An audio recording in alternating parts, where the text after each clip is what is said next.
Hi, welcome back to Reddit Stories. I'm Shane. I'm Shane. I'm Shane. I'm Shane. And today's theme.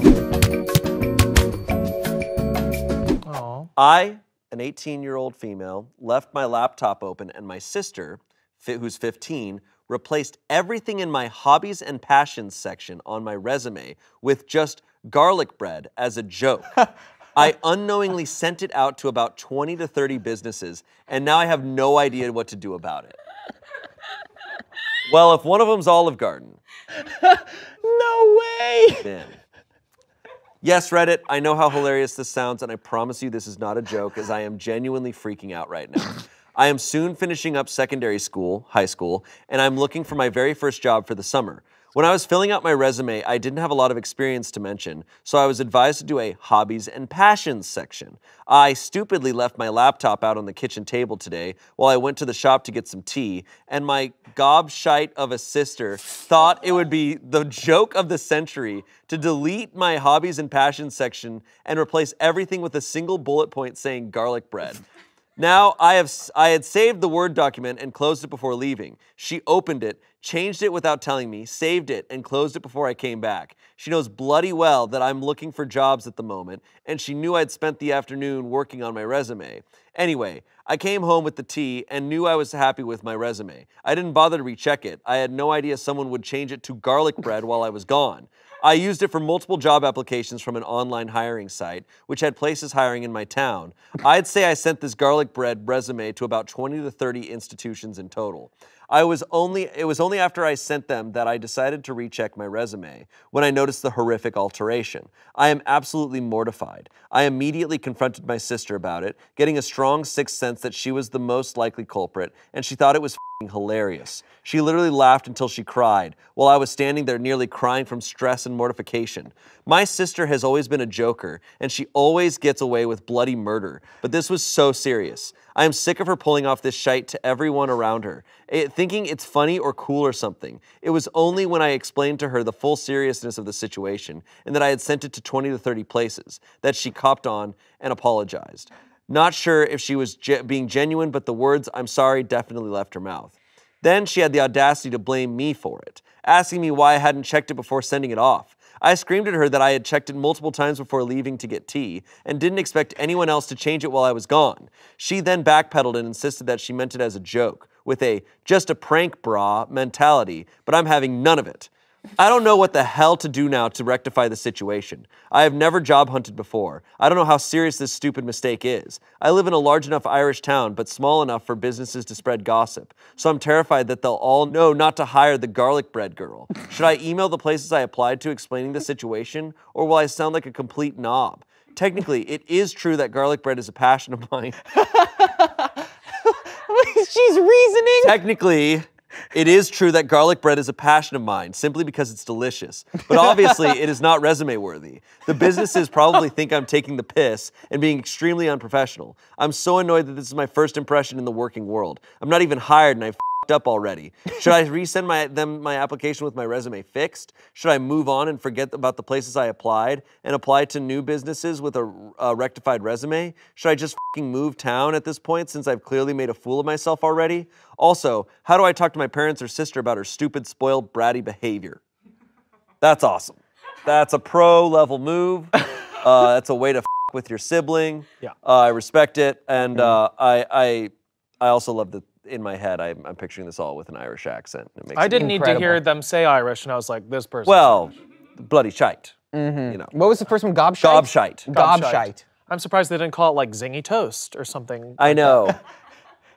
Instead of garlic bread, they call it zingy toast? Zingy toast. Zingy toast. I don't know, they got names for stuff. I love zingy toast, yeah. I didn't know that they had garlic bread in Ireland.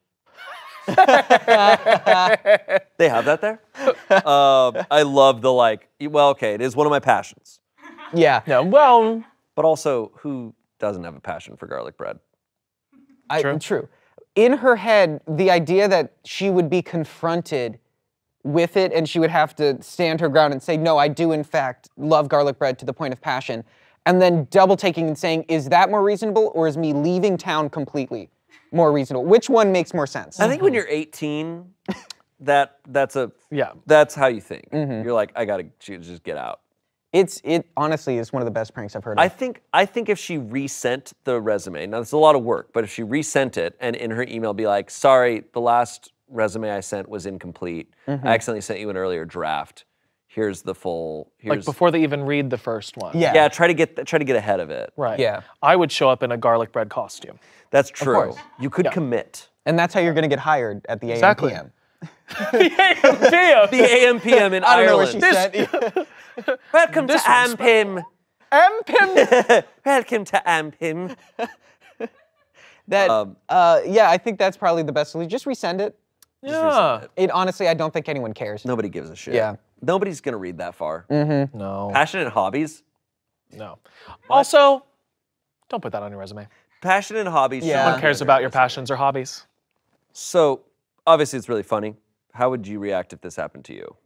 Oh, the exact same way. I think gobshite is what I would yell as well. I get a lot of stress over like work-related stuff, and especially like, I mean, the only thing I have a comparison to is like auditions for stuff. And dude, the stress of that is intense. If someone with my resume or anything about how I come across, I'd freak out because I'm so terrified of coming across the wrong way to people. Dude, you just freaked me out every time you upload a self-tape or anything, and you're like, did I do the right take? Like the idea that you would even put the wrong one, like, oh my, that would kill me. I actually couldn't recover personally for a long time. So while I'm laughing, it would break me for a while. I'm stuck on why are you applying to 20 places at once? I don't know what kind of jobs they have in Ireland. Shut the f up. I love just trap. saying Every time. bullshit about Ireland. It's funny. No, I want to visit. I hear it's great. I don't know. I'm not allowed there. My family left in the 1800s, and I can't go back. Yeah. Some comments here. If you have 100 applicants for a job and someone sends you a resume with garlic bread all over it, it would absolutely get tossed. I might be curious, but not enough to waste my time. OP responded, how about if it was mentioned only once and everything else was okay? Someone else said, your sister was seriously a dick for doing that, but she might have done you a favor. I have a couple of things on my resume that have absolutely no bearing on my field, but get me interviews because they make me seem a little more relatable and interesting. I know this because employers have specifically said it's what made them bring me in. Someone else said, did you apply to any Italian restaurants? OP responded, I did actually. Hopefully I'll hear from them. I can speak a little bit of Italian too. I'm winning here. Garlic bread. Nope. Wait, is she like really about garlic bread? I guess she, maybe the sibling was doing her a favor. Maybe it was like her passion's garlic bread, but she I know doesn't this. realize. She never says it, but she makes the bread by hand. Rebecca, your life passion is garlic bread, but you aren't owning it. She's like, no, I can't. I mean, garlic bread is great. Personally, if I had to choose garlic bread, Texas toast. I'm a Texas toast guy. What's that? It's the same thing in a different shape. No, it's not. That's not the same at all. Yeah, it's like the Texas same toast thing. is more like a type of bread. Like Yeah, it's whereas like a garlic bread is country-style garlic white bread is bread. how the bread is like seasoned. I feel like It's just garlic butter, right? So, Texas toast is what you get in like Raising Cane's has A Texas barbecue toast. restaurant? Yeah, it's that big fat. Yeah, I've had like garlic when you make Texas French toast. toast with Texas toast. It's Wait, how? No. okay, hold on. No, we have no. someone. We have someone a- from Texas. we have a What is Texan. Yeah. the difference between Texas toast and garlic bread? Garlic bread is usually a baguette that's been cut in half and sliced. Olive oil, garlic, yeah. Texas toast is just a thick slice of white bread. Yeah. And it's sometimes garlic and it's sometimes just like butter and parsley. Thank you. Glad I could help. Yeah, Thank you. that's great. We had a resident Texan. But they're both great. No, I love them both. They're great. Whatever. Look, when it comes to bread, I'll eat anything. Oh, yeah. I think pizza's overrated, so that's... Hold on. Kimmy just said, you think pizza's overrated? This is like part of my lore. It's like the third thing on my description on... I only know two. Yeah. Sorry. No, yeah. I don't think I've ever heard this, man. Why don't you? How do you think it's overrated? Okay, don't freak out. It's overrated. It's not bad. If I'm at a party, I'm a little drunky, I need some food in my body, they get some pizza, I'll eat a pizza, sure. I'm not someone who's like, what do I want to eat? I want to get some pizza. I don't have that. I don't care about pizza. But everyone's like, I love pizza! And I'm like, all right, child. That's it. Okay, moving on. My 28-year-old boyfriend constantly baby talks. I'm embarrassed. Okay. This is from Our Relationships. As the title states, my partner of 2 years constantly baby talks. At first, it was cute, but not anymore. It's embarrassing. I recently started working in the city, so we commute to and from work together during peak times. Every morning on the train, he'd repeatedly tell me he needs to poo in a kiddie voice. He's done this every day since I started the job. Recently, we were on the train home and he kept doing the kissy sounds to get me to kiss him. And of course, this guy standing next to me kept glancing at us weirdly the whole time. One time, a lady hit me with her huge bag, so he kept pretending to spit in her bag, and another lady saw it and was giggling. I don't know how to tell him to stop this behavior because it's gotten out of hand. I'm sick of starting my mornings hearing about how badly he needs to take a poop times 100.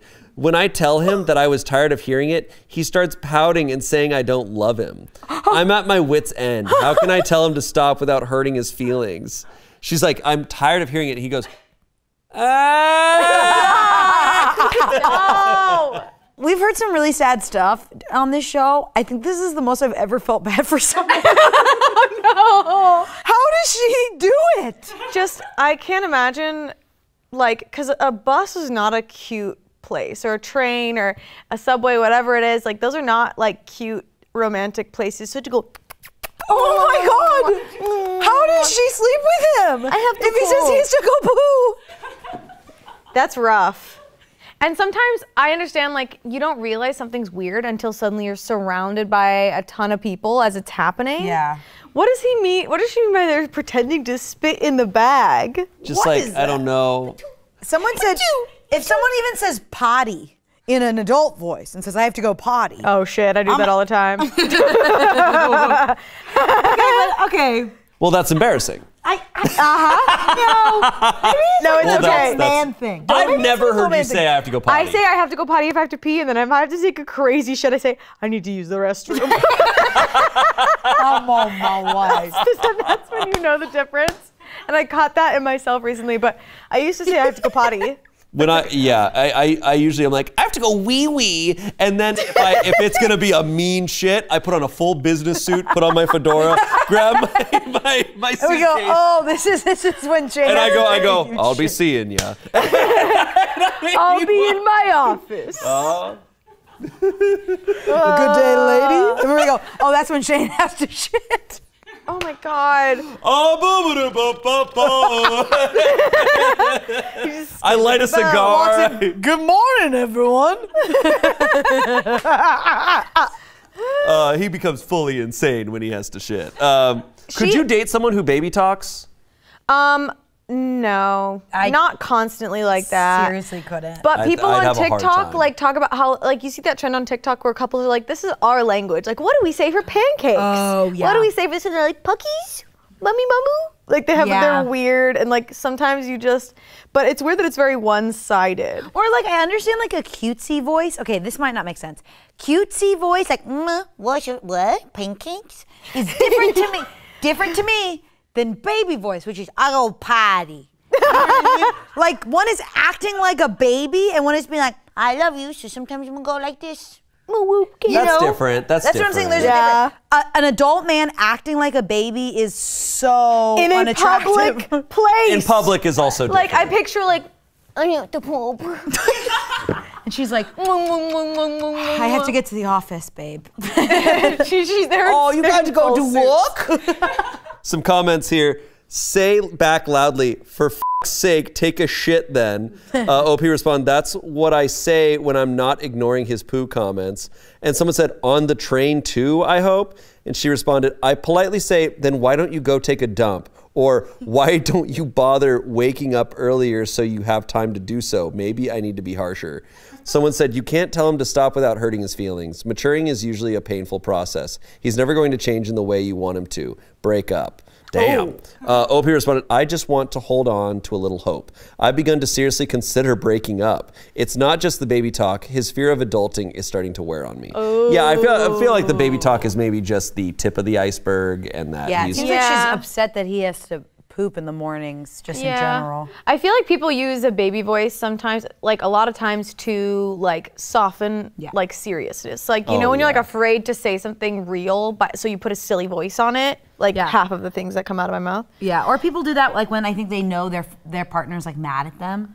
Yeah. They're like, Bub, what do you mean? Yeah. Bubs? Yeah. I wouldn't like be like, they're talking in baby voice, I have to break up now. It's like, I would definitely try to talk about it because he's not hurting anybody. Sure. I love Other than his own like swag. her comment about being like, then why don't you just take a dump then? Then take a fucking shit! Take a shit, Kevin! You gotta go poo-poo? What about a dump? Take a grown man's dump. That guy's got a train going through him constantly. All right. Update. Okay. Good. I thought I'd post an update since the original post garnered quite a bit of attention. We broke up, or he dumped me, last Saturday evening. He initiated the conversation after I got home from work. It started off with him asking me what I didn't like about him, which I couldn't bring myself to say much about. Then he told me he didn't see a future with me because he wants to go travel the world and have fun. He wants a girlfriend he can travel with and I'm not her. He wants to have fun. I want to save for a home and future. He believes in the one and I'm definitely not the one. Our age gap is apparently too big. I don't communicate with him. The fuck, she wrote in parentheses. And lastly, I'm too close with my male best friend who is 14,000 kilometers away from me and who has been my rock for 6 years. So yeah, can't say I didn't see this coming, so I wasn't particularly upset or anything. It was for the better. We are just way too different and want different things in life. I feel liberated and have just been chilling while I get my shit sorted. Hunting for a new place is a real pain in the arse, but once that's done, everything will be okay. So he got up into his high chair and he told her that they were not. He said, wait, go. No, you go. I was gonna say, I had to take a dump. Yeah. The dump is you. I'm dumping you. I want to travel. I want to travel. Or he goes, the age gap is too big. I'm 2 and you're 28. The age gap is too thinks he's a big. baby. I'm 2 years old. I just think the age gap is a little big, and sometimes your friendship with your best friend's a little intimidating to me. Also, I'm 3. I want to travel, like to Chuck E. Cheese. What if he saw the Reddit post and just didn't say anything to her? Because like this feels very out of the blue. I know, and it feels like he's like looked up every reason to break up with someone and just used them all. I feel like like he he could, came these prepared. just seem like, but I think if he saw the Reddit post, he could just tell her like, hey, I saw the Reddit post and I'm waking up with you. He said, hey, I turned on my computer. I think him not feeling like she's the one makes sense. Like he probably in his position felt like she wasn't like, you know, when you want someone, you want to shine and you want your people in your life to like want to bask in your life, not dim it. And like maybe he just was feeling that when he would go mwah, mwah, mwah, mwah, and she would go, for Christ's sake, Kevin. You know, like he probably felt dimmed by her. And so it's like, it's fair. It does sound like they just weren't on the same page. I just don't think they're right for each other. Yeah. I can't make fun of him too much for acting like a little baby when this is currently my pad time. Yeah, and iPad time. Pad time. Yeah, iPad, pad time. yeah. Shane is a professional iPad kid. I'm an iPad kid, just... Imagine you see a kid at a restaurant and they're on their iPad and you look and it's like this. And you're like, what the f***? Oh my God. What are you doing? Every kid in a restaurant is usually watching like Finding Nemo or Cars, but you look over and they're coding. This kid's over here, he's just like, asshole. Yep. Not the asshole. Oh my God. That'd be nuts. He goes, update, there's an update. Update. Update.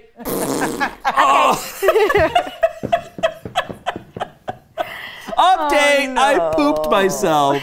Next story. Am I the asshole for pretending a movie trilogy is a TV series to my girlfriend who hates movies? So, my girlfriend hates movies for some reason, but really loves to binge TV shows like crazy. She's a big fan of sci-fi and even time travel, like Doctor Who, for example. Big fan. However, apparently she never heard of Back to the Future. I've tried to watch Looper with her, but she immediately dismissed it because it's a movie. So since I'm a big fan of Back to the Future, I told her it's a TV series when it came up. I've got the trilogy digitally and spent all night trimming it down to like 40-minute snippets with reasonable points to cut at, like just after the first travel back. I overlay to be continued and added the credits at the end. She's used to Netflix skipping the intro to shows, so I didn't have to bother with that. The credits were cut short as well. We binged the entire thing in a day, and she absolutely loved it. Although she complained about some of the episode ends because they felt off. Yeah, I wonder why. Anyways, I told her afterward why it felt off, because it's actually 3 movies and not a TV show, but I'm glad she liked it regardless. She wasn't having it. After calling me a liar and asshole for betraying her like that, she stormed off to go home instead of staying the night as was planned. I mean, yeah, I kind of did lie to her, sure, but personally, I really don't see it that bad. So, am I the asshole? There's only one solution to this, which is that you both have to sit down and watch Back to the Future, the animated series, which is a TV show, and you can binge.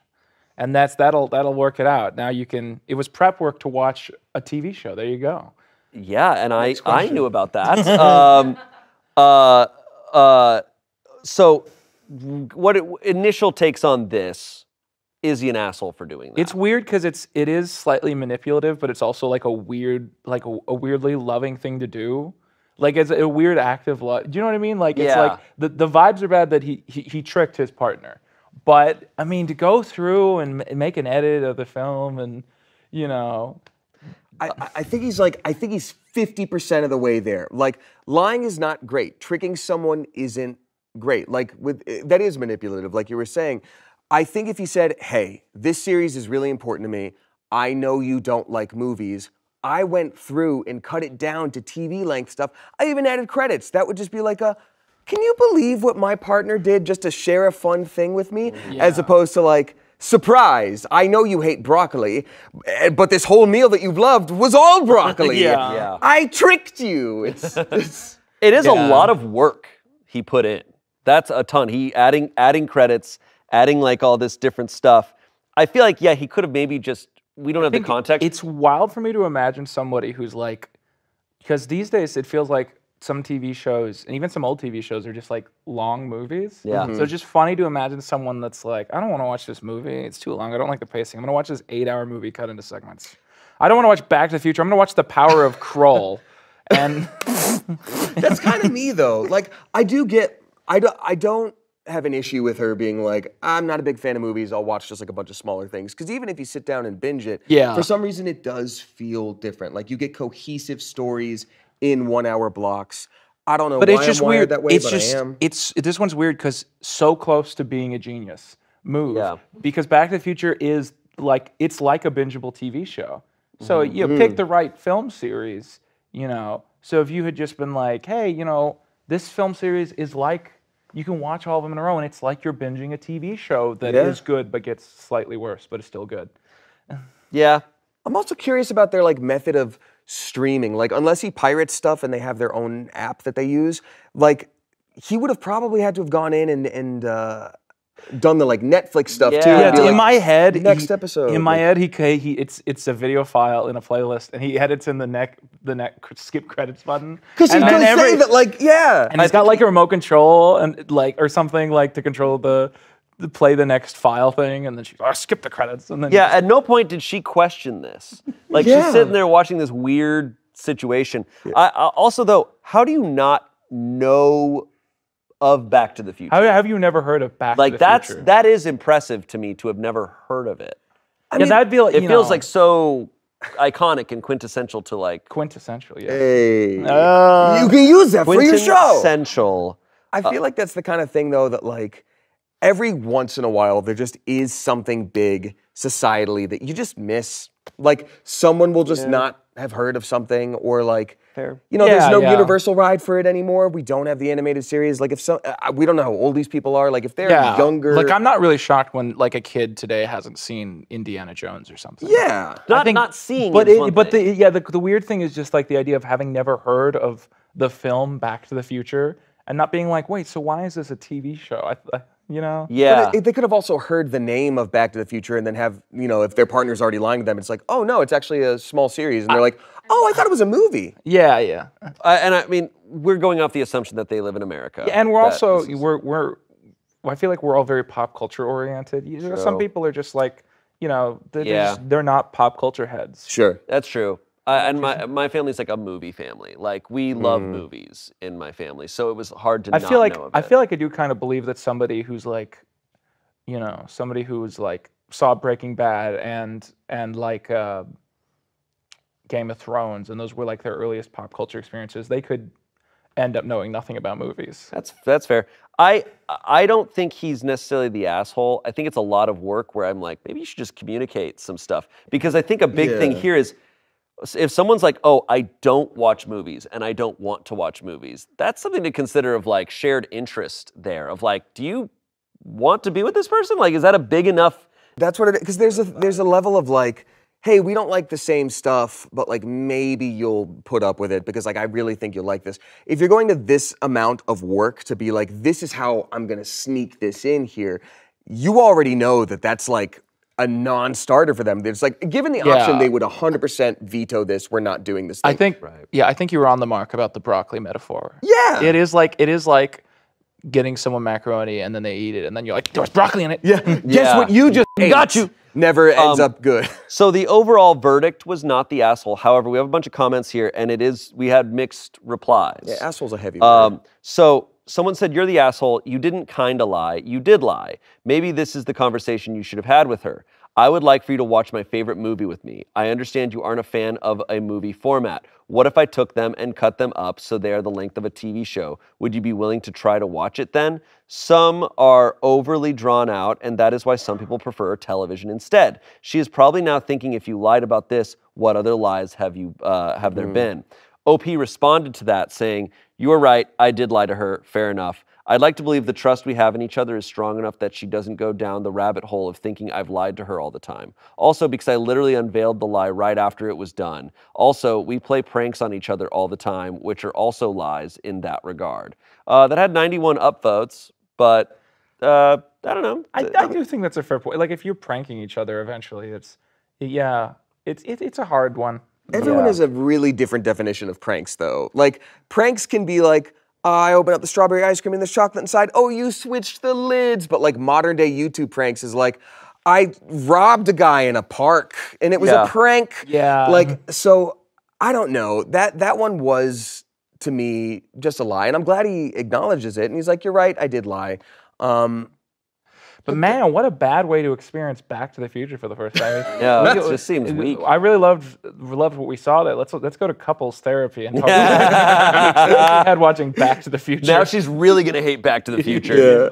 Someone else said, you're the asshole. Tricking your girlfriend isn't cool, bro. Maybe just accept she doesn't like movies or date someone else if it's a deal breaker. Someone else to ask, but did you ever ask her why she hates movies? OP did not respond to that. Someone said, I'd be flattered if someone went through the trouble of episodizing a movie they think I'd love because they know what my attention span is like, LOL. That's a lot of work. I guess I could see why she'd feel like you'd lied to her, but I don't really understand her reaction. It would feel more like a good-natured prank to me. OP responded, yeah, I don't understand the reaction either. It was definitely good-natured by but I guess she really did take it the wrong way, in a way I didn't think about. Someone responded to that comment saying, I would have felt rather foolish at her place and might have believed you were making fun of me. Not liking movies is something I can't imagine, so I can't say much. OP responded to that saying, yeah, I thought of something like this myself, but besides calling me a lying asshole that betrayed her, she hasn't said anything. It's been a few hours since, and I apologize for tricking her, but she's left me on red. Damn. Okay, so I'm liking him less and less because I feel like I hate it when people start these threads just to be like, hey, this thing just happened. Can you tell me I'm right? Yeah, basically. Yeah. Yeah. There's something to be said about like how quickly after a confrontation they go to Reddit.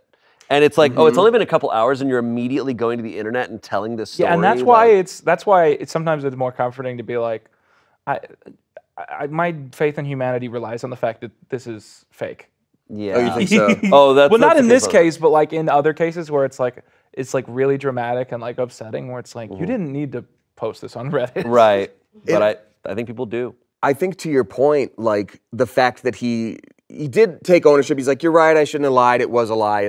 But then he still justified everything. And then the next one was like, hey, I would have felt really crappy about that. You know, have you ever asked her why? And he's like, he didn't respond. It's like, okay, so he's just... those last, I feel like the last message you read had this tone of, like the message has this tone of like, yeah, I guess I made a misstep. Yeah, I guess, I was trying to be helpful. And then the comment after that had this tone of like, yeah, I don't know why she's being a bitch. Yeah, yeah, it literally does start to degrade that way. I will say when he did say in that last message, you know, I'm an asshole that betrayed her. Like, if she's using the word betrayed, like, that's a big conversation. She's really hurt by this, because that's a big word, like, you betrayed me. So I do wonder what else the vibe is. And also we're hearing it from him where he's like, we do good-natured pranks. She's like, you threw my bed out the window. Like, I don't know what this there's a lot of missing context. Yeah, there's a lot of missing bits. But we might get some because there's an update. Edit. We talked over lunch break and everything's fine. I apologize to her again for tricking her and that I didn't mean to upset her. I just wanted to share this movie I love with her. As comments said, she felt belittled and like I made fun of her. She apologized for overreacting as she realized it came from a place of care and good intentions, even if they were selfish. She wants more communication in the future though. She didn't lose trust in me and she doesn't think I'm having malicious intent with her either. We're gonna watch Looper tonight. Okay, now I think Looper's a weird, like, it's a podcast. There's an important question that hasn't been answered, which is, did she like the show? She loved it. No, she liked the show. Yes. Good. Yeah, because she liked the broccoli. we binged the entire thing in a day, and she absolutely loved it. Okay, so she did love Back to the Future. Now is a great time to get into Back to the Future, the animated series. Okay. Hey, Quentin, it's always a good time to get into Back to the Future, the animated series. You bet. Now streaming on. Here's my thing. In my headcanon right now, when they're meeting over lunch, I'd like to think it's at a nice restaurant, but it's not a nice restaurant. It's microwavable stuff, and his friends are all playing the waiters and just switching out mustaches. He's like, I'm gonna have to wait to tell her about this one. She's like, as soon as we get back from our trip to the beach, and he's got like blowing up a kiddie pool, he's like, oh yeah. He's Truman showing her. Wait, that'd be so funny. There's another show we need to watch called The Truman Show. Oh my God. It's really funny. And that's when his actual wall drops, and everyone's like, hey! And he's like, you've been living in a simulation I make for you. I'm actually an actor. My name is Steve. Yeah. When I was cast to play your boyfriend, I remember I was asked. We're off to a good start. It's pretty good. Here's our next story. Am I the asshole for forcing my brother to buy me a new engagement ring? Okay. Don't look that up. I'm a 26-year-old man proposing to my girlfriend, who's 24, on our 4th anniversary, September 30th. I've been planning this for about a month, and I picked the ring a couple weeks ago. The one I got was on sale, so I managed to get it at a surprisingly low price. Last weekend, I told my brother, who's 33, about my plans and showed him the ring. He informed me that he was proposing to his girlfriend, who's 29, as well. The next day, my brother came to my apartment while my girlfriend was out. He asked me if he could borrow my ring to propose to his girlfriend. I thought he was joking at first, but no. His plan was to propose to his girlfriend, explain he was using my ring as a placeholder, and then take her to pick her own ring later. His reasoning was that he didn't want to spend too much money right away in case she didn't say yes. I'd never heard of placeholder rings, so I said no, and the conversation moved on. On Tuesday, he proposed to his girlfriend with my ring. He'd taken it before leaving my apartment. I got distracted at work and didn't notice it was gone until his fiancée sent a picture of herself wearing the ring to our family group chat. I called him to ask about the ring, and he immediately apologized and said he'd keep his promise and give it back to me. But at this point, my girlfriend had seen it and his fiancée had posted about it on social media, so it was pointless for me to propose using the same ring. We fought about it, and he confessed that while he'd told his fiancée the ring was a placeholder, he didn't tell her where he'd gotten it from. I felt more angry and betrayed about him going behind my back and taking the ring after I said no than the fact that he stole it. I also know his fiancée enough to know she wouldn't like to learn her engagement ring had been stolen from me. So I told my brother I'd tell her the truth if he didn't buy me a new engagement ring. He fought against it for a few hours, but finally gave up and agreed. We went to a different jewelry store yesterday, and I picked out a new ring. I managed to stay in the price range, but the new one was still $100 more expensive. My brother bought the ring, but is still accusing me of being inconsiderate and childish. He is insistent he would have given me the ring back had I given him the opportunity, and I didn't need to threaten him to spend so much money on me. He's now refusing to talk to me. I don't know how to feel about this anymore. I usually talk to my brother about these things, and it's surreal that he's the one I'm fighting. I can't tell my girlfriend, and many of our friends overlap. The only other person who knows about this is our mom, who's divided. She thinks that what my brother did was wrong, and I'm right to be pissed at him, but I didn't have to stoop as low as I did by threatening his relationship. Am I the asshole? If you're threatening someone's relationship with the truth, Yeah. you're not threatening their relationship. They threatened their own relationship. Yeah. The older brother is the younger brother in this scenario. It's so sad. It should never be like that, unfortunately. That's crazy. That's Why is the mom divided? Yeah. Like, is it genetic? What's going on I gotta here? be honest. She's currently dividing. Right. I gotta be honest, specifically with Reddit stories that we read on this show, I am consistently shocked at like family members' takes on stuff that takes place within the family. And I realize like a lot of moms, grandmas, aunts, uncles, when it comes to like their like children or nieces and nephews, I wonder if it's that they're just so afraid of taking a side that they just kind of like do weird shit. But a lot of times they really blame the wrong person, it seems like. I don't know. I'm also like, as the older brother, I'm like, that would just feel so weird. Dude, Like is icky. she? Yeah. Even if the little brother was like, oh yeah, please, I would still never want to do that. Why would I take your ring that If it's you're a place, gonna propose? if it's a placeholder, don't get like Use an some actual string. engagement ring. Do something like a sweet little... do something that maybe has some sort of personal significance, or honestly, I think then in that case, like something small or whatever. Yeah. You can just wait.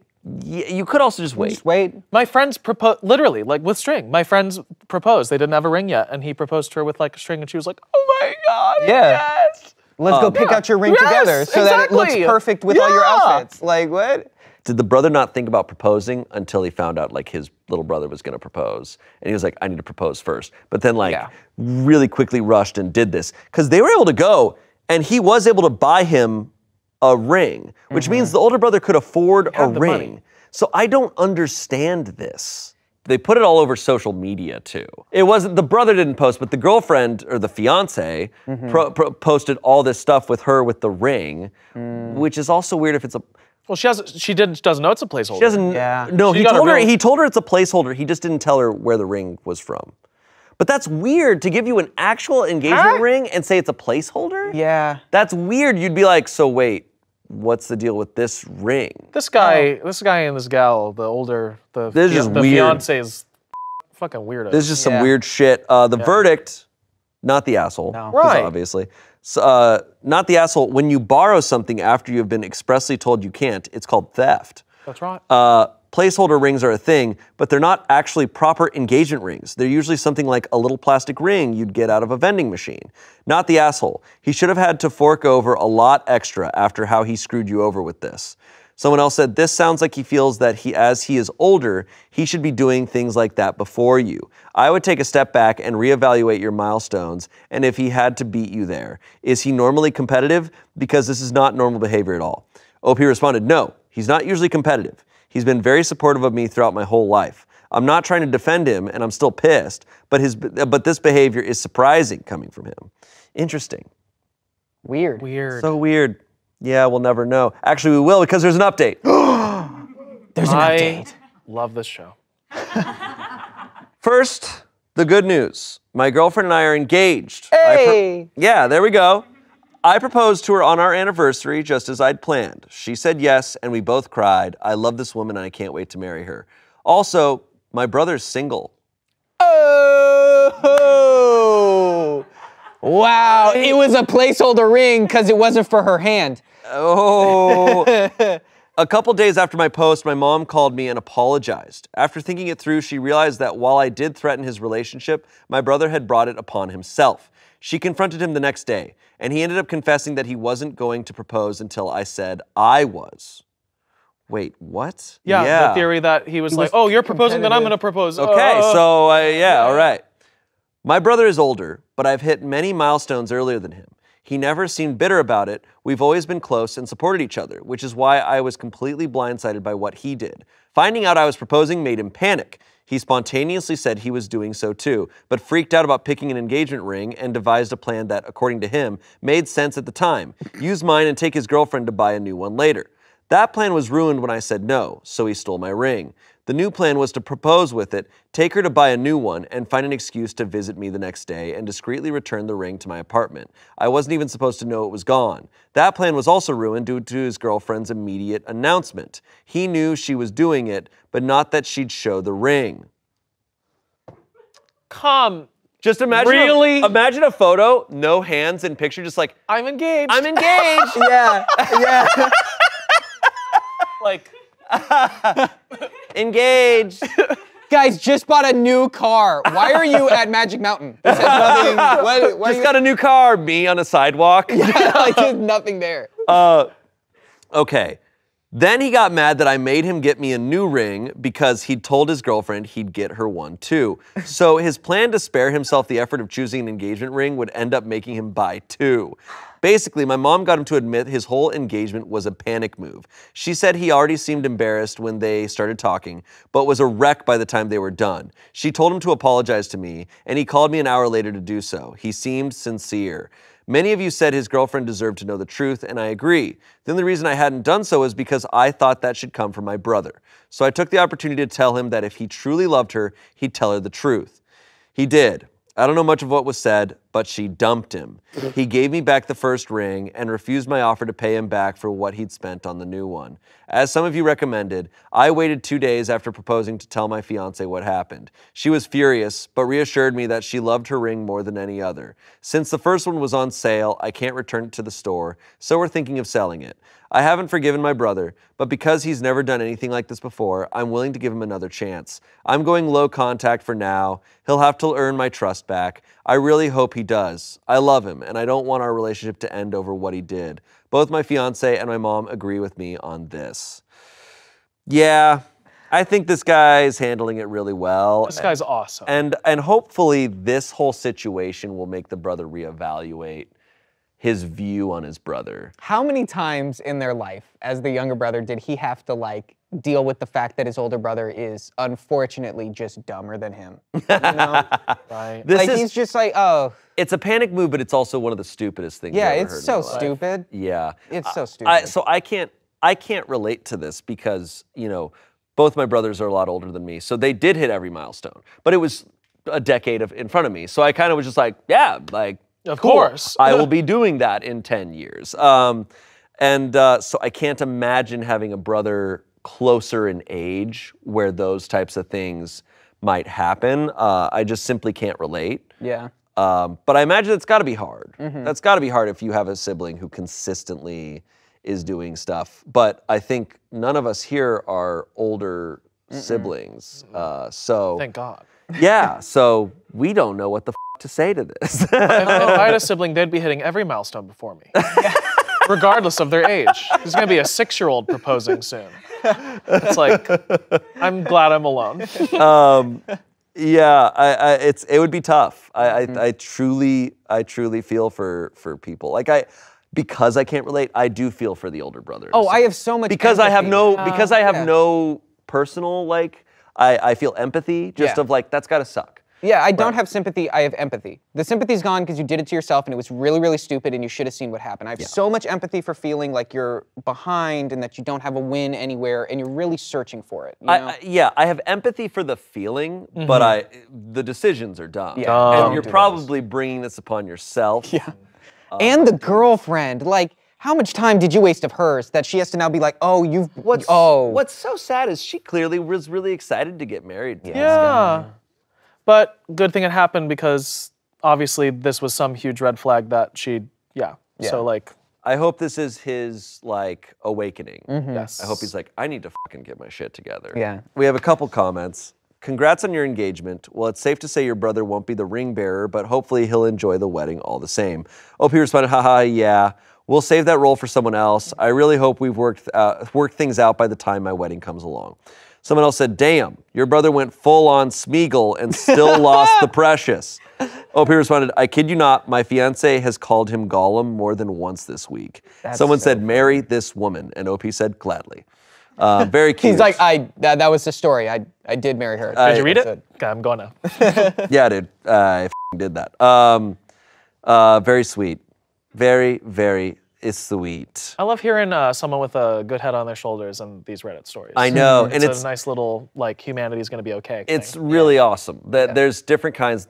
Some of the worst is when someone you're like, they're not the asshole, but they don't realize it, and they refuse to like acknowledge of like, oh shit, this person sucks, and it's just like, yeah, come on, wake up. No, this person's great. All right. Am I the asshole for calling out my girlfriend over her cat obsession? Uh-oh. So the 36-year-old man. I'm not kidding. My girlfriend, who's 35, is obsessed with her cat, a 10-year-old male cat, if you're interested. Dating for 3 years, living together for 2.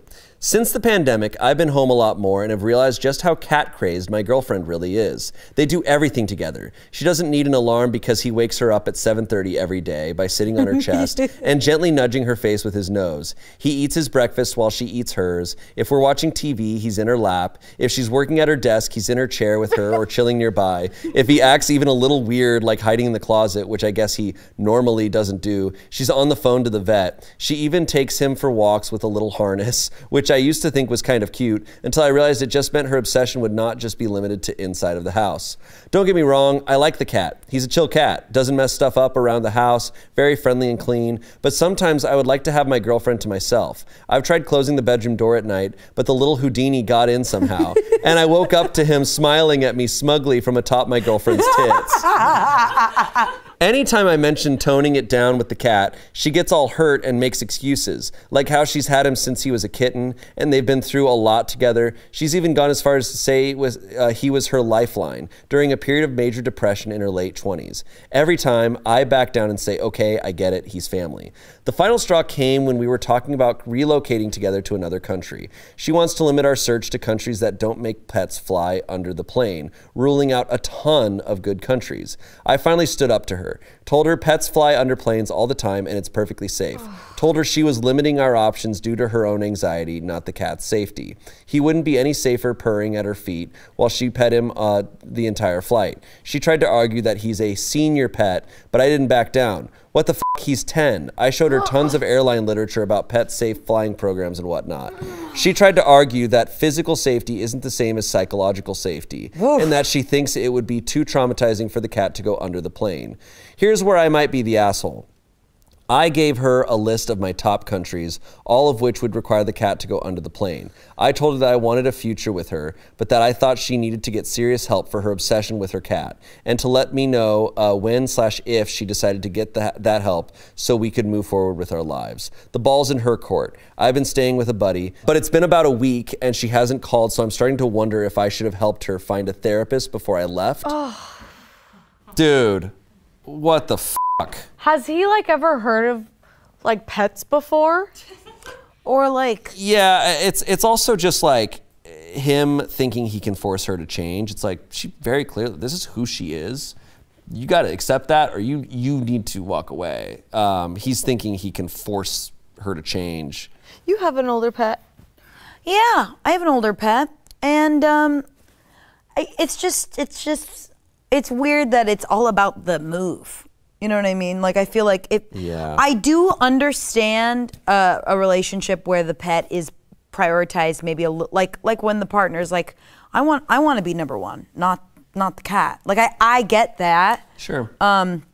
Or like but this whole like these are the 10 countries I want to move to. I didn't put one that the cat can be in the. Yeah, he's being shitty. Like, could you pick one? He's being manipulative, I think, with that. Also, and I do agree. I do agree that, but I agree that there are people who, it's more that I'm like, that's part of who you are with how your relationship with your pets are. And if it's not in line with how you have relationships with pets, then I think that's an okay deal breaker, but I think he's trying to put the onus on her. Yeah. And him being like, you need to get a therapist, and him now being like, oh, I'm worried she's gonna break up with me. What should I do? It's like, well, then no, like. Yeah, and it's all on the move, which is weird to me. Like, I really think like in a balanced relationship, he could have like a real say and be like, hey, this cat's coming between us. I get that.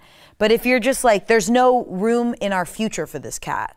Like, he cannot get on the plane. Yeah. Also, he's trying to make her look bad by saying how unhealthy their relationship with his pet is, but he goes on to describe every normal thing that every person with a pet has. Like, the cat eats when she eats. The cat's in her lap when they're watching TV. The cat's around her a lot. It's like, ooh, don't tell him that my dog bed's near my bed. Yeah. He'll also, freak out. And like the fact that he wants to get some alone time with her, it's like, okay, like is this cat affecting your guys' love life? Yeah. Doesn't seem like it, because he just wanted the cat to be out of the room when they slept, because he's like, I woke up and the cat was there and I'm mad. It's like, oh no, did that like suddenly cancel out the sleep you just had? Yeah, I don't that's so understand true. the issue here. He's controlling, I think. And it actually is really scary and can be very dangerous for pets to be under the plane. Like, I've heard so many horrible stories. We've seen the news about dogs dying in those rides. Like, it's not safe. And like, when I had a dog for a short time, I made sure to do everything that I could so that I didn't have to do that, because like, airlines are just unfair and shitty for that reason. Yeah, he posted on our Ask Vet if it was safe to put a cat in the cargo hold of a plane, and all of the responses said, no, it was not safe. Yeah. So. And this guy had, like, he just was so just self-serving this whole story, like did not even bother to actually consider and reality. at the end of the day, she set a boundary. She was like, no, I'm not doing that. Yeah, is this and he's just pushing at it. Yeah. It's like, is this a recent, like? we don't know. But the either date. way, I asked that because I've noticed a couple of my friends have, like, I think since the pandemic, so many of my friends need their pets in big ways, because we went through a legit pandemic. So sometimes I see some of my friends being like, oh, I don't want to travel anymore because I want to go with my dog or I want to go with my cat. And I think when you're someone's partner in that situation, you gotta have more grace than like. And remember that the pandemic was a blip in that person's relationship with the cat, because this cat is 10 years old. Yeah. Like this, and she's like, it's my lifeline, which is also another very normal thing for a pet to be for people. Especially if it's maybe just been her and her cat for 10 years. So like, it sounds more like gone it's through a lot together. A bigger deal. And he's like, yeah, they're family, but like, I don't know. Yeah, I mean, look, and people can have different relationships. Like, people can have different views of pets and animals, but like, I am someone who I am more like her than him, where I'm like, I view a cat like I view a pet as very much like, oh, dude, like I'm gonna fucking hang out with them all the time if I can. I think that's, and I care about their mental state. Like, for me, yeah, it's also, I agree with her. I'm like, I don't want my pet to go through a bunch of shit. I would feel awful about it. I'm gonna avoid that if I can. And he seems to kind of just really view a pet as just like, that's just an animal. Yeah. He kind of seems to me as one of those types, and that's a deal breaker. And I'm surprised she's tolerated his point of view, unless he hasn't been honest with her. Well, it sounds like she's not, because she hasn't talked to him in a while. I think he might be the ex already. There's some comments here. You're the asshole. How dare she have a bond with her pet? Seriously, dude, most pet owners are like that. You seriously can't expect her to just stop loving and taking care of her cat because you were jealous of it. She might be better off without you. Someone else said, you're the asshole, and she called your bluff, bud. You sound jealous of a cat. Cat. You're the one who needs to get a therapist and tone it down if you can't handle a kitty on your girlfriend's boobs. Jeebus. Someone said, little FYI, your post has also been posted to Am I the Devil? Just in case you're wondering just how much of an asshole you are / were. OP responded, wait, really? Wait, really? Wait, really? Wait, really? Yeah, I mean, but also for sure, that's another instant asshole for me, is if you say like, if this doesn't work for you, this is over. If you're giving someone an ultimatum and they go, okay, and then you're like, wait, hold on, what? Like, I'm like, oh no, don't say that unless you mean it. Yeah, it feels weird that he's like so staunch on it and like these are my top 10 countries and none of them have the cat. It's like, what do you want? Move. What do you want? Feels like they're at a perfect place for a breakup. He's gonna move across the country and she's gonna stay. Clean break. Clean break. Well, let's find out, because there's an update. Oh, Meow. I always love when the updates start like this. I get it. I'm the asshole. The hugest A you have ever seen, and possibly some kind of deviant who compares dicks with a cat. Okay. 10 is a senior cat. It's not perfectly safe for pets to fly under planes, and my girl is not crazy for loving her cat. I called her this morning and apologized. She said she needs time to think. At a kind person's suggestion, I sent her a link to my public Reddit shaming. I am now going to go hide under the bed in the hopes she notices my strange behavior and still cares enough to call the vet on me. Final update. Jesus, you guys, she dumped me, okay? Are you happy now? Oh my God. Final update.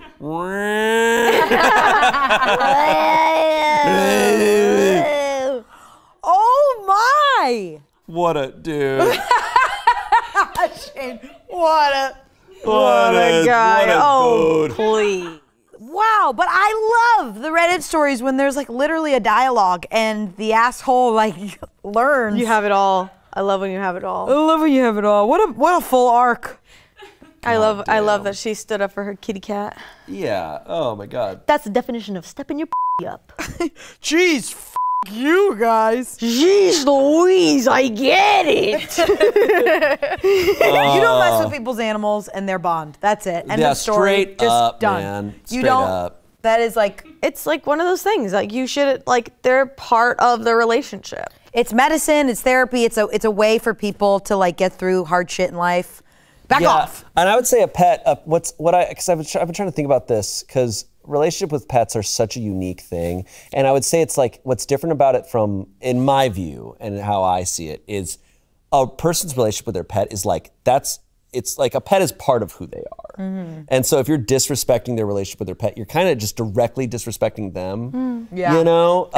It's like, I know people don't like to compare them to kids, but it is like, it's as close as it gets without being one to some situations. Like I almost view it as like one in the same as that person. Yeah, and I like, feel- like to me, like, you know, people in our office have their dogs, and I'm just like, that is just like, that's like part of them. Yeah. Mhm. That's part of their character. Yeah, like when that I see. yeah. like in it's the Golden Compass. Well, it's like when you buy, when you buy a toy and it's like an action figure and it comes with like an you're like, animal. it's a part. It's like because that's a one package deal. Yeah, and I feel this way That's about like a- single women, like in their 20s or whatever. I don't know what, just like their pet when you're living alone. I don't know. It's just like it's your guy. Yeah. Mm-hmm. It's your little bud. It's your rock. Yeah. It's so much more than just like a little character that's running around, like they are emotional security, in a way physical security, not like this cat's gonna beat up a burglar, but like it's her alarm clock. It's her alarm clock, it's her alarm system. Wake up. I That's also so think cute. something we've covered in these types of posts is in relationships and stuff, it's not just about loving and respecting the person you're with, but it's about loving and respecting the things they love and respect. True. And if you don't, and doing that is almost sometimes more disrespectful than That's someone that's on Reddit a lot. My neck beard grows and I'm like, oh, no. But you get it. Try You get and grow it. one just for fun, just to see what would happen. All right, next story. Am I the asshole for wanting to eat in front of the TV? Yes. Whoa, okay. I, a 26-year-old man, have been with my girlfriend, a 25-year-old woman, for 3 years. Whoa. I love her more than anything, and I was excited to settle down and have kids with her. We've both talked about getting married and having kids, but I hadn't really thought about proposing yet. I came home the other night, and she had my favorite meal: roast beef, roast potatoes, all of it. I sat down, said, "This looks terrific, honey," and began to eat. I picked up my phone and looked at the time. I remembered that there was a football game on, so I said I'm going to eat in the living room. I picked up my plate and went into the living room. She followed after me, looking upset. I asked what's wrong, and she burst into tears, saying that she worked hard to make a romantic meal, and all I care about is football. I jokingly said, "You can't have worked that hard, otherwise you wouldn't have overcooked the beef." Oh God! And this was written beyond the grave. All these stories start off with like, all right, now communication starts here. Yeah. and then it's just like, and then I didn't communicate well, and then it's like, oh. She swore at me, then ran out of the house. I was so confused and didn't know what I had done. I then got a call from my mother who, to my surprise, started screaming at me. She told me that my girlfriend had come to her to find out my favorite meal and my favorite songs to make a special playlist. My girlfriend had done all of this because she was planning on proposing to me that night. I was completely shocked. I felt like such an idiot and I don't know how to fix this. My girlfriend is extremely sensitive and when she's criticized, it doesn't just roll off her back. I know she's not going to look at me the same after I ruined her proposal. Yeah. What? Yeah. Well, it's just I feel like if you're with your partner and there's a big mood and it's set up and you made your favorite meal and you're eating it and then you're like, oh, the game's on, and she's like, oh, hey, I'm a little upset. I wanted to have a romantic dinner. Just TiVo it or something and then go have your romantic, Yeah, it's a matter of like, okay. The first instinct is like, first of all, recognize that something different is happening, be appreciative of your partner. Great, but we all make missteps. Maybe we have a long day. It's the thing of like, oh, I was looking forward to this. It's not the craziest thing in the world to be like, hey, I want to go eat in front of the TV. It's the doubling down afterwards where she's like, hey, I actually worked really hard on this. And he's just like, well, actually, you're stupid and ugly and I hate this food. Like, maybe that's, so the title, no, maybe not. But like, yeah, you're an asshole. Yeah, it's definitely like that. That's my take. You kind of stumbled there and fell down a cliff. Yeah. I like how he wrote, I jokingly said you can't have worked that hard, was a otherwise you wouldn't joke. have overcooked the beef. It's like, you jokingly completely This dissed is like her. a sitcom from the 50s. Yeah. Like, my wife overcooked the roast and I want to watch the game. It was truly a joke. Except they're not married. And Yeah. they I probably don't never know will if be. I don't think they ever will be. Yeah. Oh my god. I think the verdict is pretty clear here. It was. But what is the? Was he getting home from work or something? Yeah, I came home I came home the other night, and she had made my favorite meal. If it turned out this guy works like 12-hour shifts, I'd be like, okay, yeah, like you were probably exhausted. You are the asshole, but it's probably like a chemical thing, But it's just like it's not good. Yeah, when you're low on electrolytes, your body needs the game. Yeah. You gotta watch I it. need football. Come on. Some comments here. You're the asshole. Thanks for making me food, hun. Now I'm just gonna leave you, take the food, and watch TV. See ya. Someone responded to that. Don't forget the part where he told her that her food was overcooked. Someone else said, everyone sucks here. First, there is nothing wrong with eating dinner while watching TV. Plus, you had no idea that she was proposing to you for some odd reason. You did insult her cooking, which was mean, since she obviously took the time to cook your favorite meal. Not cool. Dude, you gotta man up here. If your girlfriend is that desperate that she wants to propose to you, then you are obviously doing something wrong. Why haven't you proposed to her yet? Are you that afraid of commitment? 3 years of dating with no proposal from you in sight? Were you waiting for your girlfriend to propose to you? You're living together. Why haven't you tied the knot already? There is a lot of wrong with you in this entire story. That has 531 downvotes. About the time that you got like a quarter of the way through, I was like, this person's mad that the woman is proposing. Yeah. That's what this is about. When he said, bro, you gotta man up, I was like, two boy things. No, what caught me, I knew at the moment they said, your girlfriend is proposing to you for some reason. Personally, I've always thought it'd be very nice to be proposed to as a man. I would love to. Quentin, I'm glad you said that. Wow, here we go. None of this is being filmed. Quentin. This is not airing. No, I think that's. I think the point that person brings up is at its core fine in the sense of like, hey, you've been talking about marriage. Clearly, your girlfriend thinks it's time. Why were you shocked that this was happening? Nothing wrong with the girlfriend proposing. In fact, I think that's wonderful. Having that meal prepared, I think that's a really cool and special thing. I do think communication could have been a little bit better of just like hey, honey, I kind of was hoping we'd have some dinner here with your special, maybe a little like, Yeah, I do think it's definitely, there is a point to be made that like, if we're believing the narrator here, which obviously the narrator could unreliable as be unreliable, very likely unreliable, but if her response was actually to be angry instead of like nudging, then the tennis ball is gonna bounce back and forth, So if you say like, hey, honey, I really want to have a romantic dinner tonight, but if it was that's fine. But if it was like, you're the worst, can't you read? I wanted, and then you want to bounce back at the same force. Yeah. And so it's just one of those things of gentle communication. Think about proposing though. Like your nerves are like up here. And Yeah, like, just that's- getting to the she was moment is probably like, huh, so and if someone's she- leaving, it's probably like, why are you leaving? Sorry, why are you like yelling? Why are you leaving? She probably envisioned this all day too. She's really. Oh probably, yeah, you're right. I bet she was up longer than him. OP responded to that comment saying, "Me and my girlfriend have had many conversations about how it's strange that it's always the man who has to propose, and we only moved in 3 months ago. I was planning on proposing in the near future as well." That has 630 downvotes. Because he said he hadn't thought about proposing. Sorry. Go for it. I do have a hot take. I think you should make it to a year living together, but I agree. because I think it's such an important part of the process, figuring out if you can stand each other. Yeah. I think people who get married before living together are out of their minds. Agreed.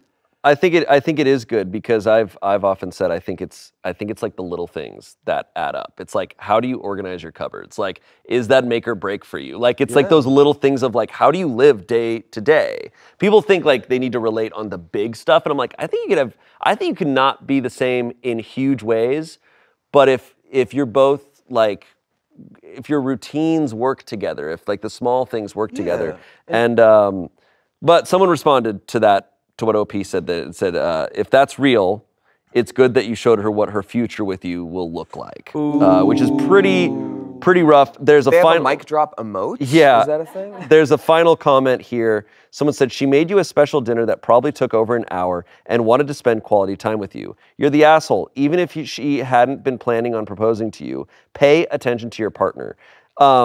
Yeah, I think I do agree that moving in together, I personally think moving in together before getting married is huge.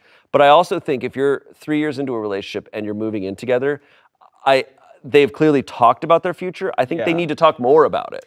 They need to really be like a little bit more in sync, because it should also, I think there's this idea of like, oh, proposals should be like a super surprise. I'm like, I don't think they should be a surprise at all. Yeah. I think you should be like, when do we want to get married? We want to get married probably by next summer, right? Like, or in 2 years or 3 years, what's our timeline looking like? So the proposal is always going to be a surprise because you don't know exactly what day. Yeah. But you should both pretty much know it's going to be happening. And I think to that end too, when you talk about living with a partner, it's not just the like, and this is a big part, like organizing the cupboards and stuff, but it's not just the logistical things day to day. It's learning how your patterns work with each other. Because like sometimes when you're spending time with a partner and you're like, this is great, I wish we could do this all the time.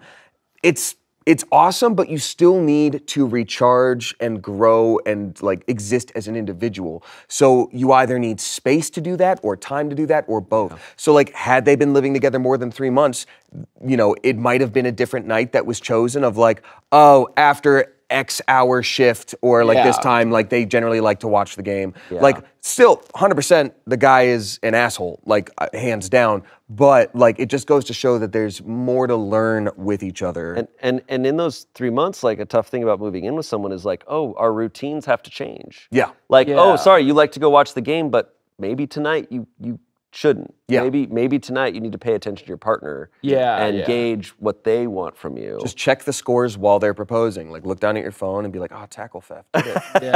My fantasy league is good. We have an update. Oh shit. Oh. They're both dead. Even though I have been heavily criticized in the comments, I'm still grateful for all of the tips. My girlfriend sent me a text the night I sent this saying she was going to pick up her stuff at 7 the next day.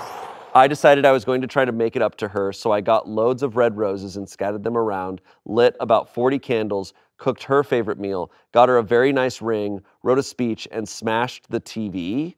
I told her that I'm an idiot and I was so sorry I missed the signs and I'm such a dick for insulting her meal. I read my speech and proposed, and she told me she needed some time to think.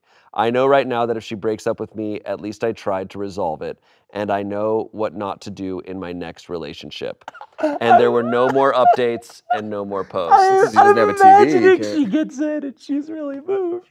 And he goes, also, I smashed the TV. And she's like, you smashed the TV? What? To show you my love, I smashed the TV with a big... It's December. Black Friday doesn't roll around for a year. What's the bigger red flag? Like him going and watching football or him smashing the TV to make it up? Our research shows that this is a couple in the UK, but in the comments, let us know, is smash the TV maybe some form of slang for not breaking your TV? Smash the TV, a euphemism for apologizing for your I smashed the TV, which is I turned off the telly. Yeah, I'm like, okay, obviously we want to give people benefit of the doubt when we can. I think he smashed the TV. What do you think smash the TV could possibly mean as a slang? To me, it sounds very much like I'm gonna generalize, but there's a lot of men who are not emotionally super great and not emotionally healthy. This kind of guy that would maybe completely miss that he's about to be proposed to. Even if he says something like, it's fine that my girlfriend's proposing, like there are a few things here and there that, maybe he's cool about, but otherwise it might be like he's a bro. So the fact that he's just like, I know what I'll do. I'll buy a bunch of stuff. Like I bought a bunch of roses. So like, we don't know if that's your favorite. I'm processing a lot of information. And initially I think smashing the TV makes me think he's definitely the asshole. And now that I'm remembering that he's British, I definitely think he's the asshole. Because I was imagining just like a really dumb frat guy. Like, but he's stupid. But now that I'm here, I'm imagining all this with a British accent. He's like, imagining everything that's happened from a British accent, I think makes it worse. Yeah, he's like, I got you this colony. I will say though, him being British, football, it's a lot more important to them. It's pretty important. But here's the thing though. But wait, does that mean that he was trying to watch soccer the whole time? That's a twist. I wasn't thinking that. Yeah, it's a different kind of football. Brazil's gonna win anyway. But I do want to just say, like, finishing up this point where it's just like, I'm gonna buy a bunch of roses, do this thing, I'm gonna Uno reverse her with her emotional gift, and then also, I'm gonna break the TV, that's how much you mean to me. Like, it lines up with the, like, not quite emotionally intelligent guy. It's such dude logic. Yeah, it's dude bro. Like, I broke the TV to show my love. That was fucking mine. Yeah, what the fuck, dude? I brought that. I don't even need your Vizio. So my guess is didn't work out. I think there would have been an update if it worked out. You can't post it. I think it would have been bragging if they yeah. There's a trend in Reddit stories where any story that has a man like being unappreciative of someone cooking for them, it's never good. It never has that turned out well. Because that's never the one thing that's wrong. Right. Like, they always posted it like, am I the asshole for, like, forgetting to go to the store? And it's just like, oh, it was the organ store, and they were dying from organ failure. And it's like, all I did was forget to go to the store. I totally forgot. Sorry. Here's our next story. Am I the asshole for doing weird/awkward poses whenever my mother-in-law accidentally walks in on me in the bathroom? That's awesome. Yeah. Whoa! Both legs overhead. Oh! Yeah. So my mother-in-law, I'm a gal by the way, came to stay with us for a few weeks till her home is renovated for Christmas. The problem is that she has been randomly walking in on me while I'm in the bathroom. Thankfully, not once has she seen me naked because I started picking up on her behavior after the second time in a week. She'd barge in, turn and say, "Oh, sorry," then close the door. I tried talking to my husband about it, but he kept ignoring me, then flat out said, "So what if she's accidentally seen you naked? She's family." He seriously said that. We have a lock and I could have used it, but I have a past trauma from the idea of locking/being locked in a room after my brother locked me in the bathroom when I was 5. So I came up with this idea. I'd go inside the bathroom pretending to use it and wait for her to come, because honestly, it's deliberate at this point. When she accidentally barges in, she'd see me in a weird/awkward position. For example, doing a ballet stand, standing on the toilet, or standing facing the wall with my hands up, fully clothed, of course.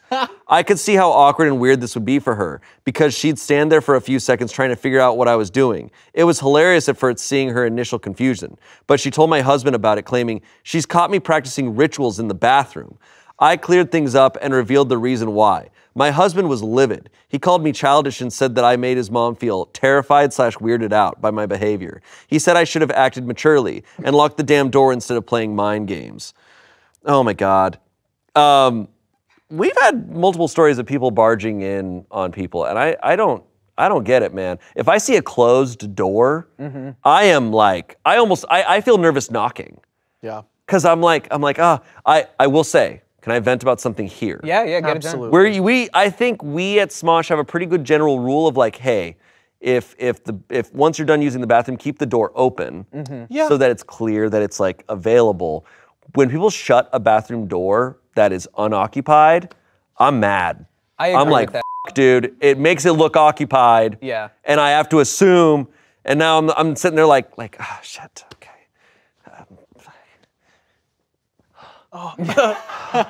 Especially when 10:30 hits and all of us are like, you gonna shit? You gotta shit? You gotta shit over there? it's Yeah, like- we all gotta shit. And we're all just like waiting. It's like, yeah. You guys should get a little number tab, you know? Aw. Yeah. Oh, like the DMV. Like a deli. Yeah, Oh. just like that, yeah. You know what they do? They do that at hospitals now. You like that.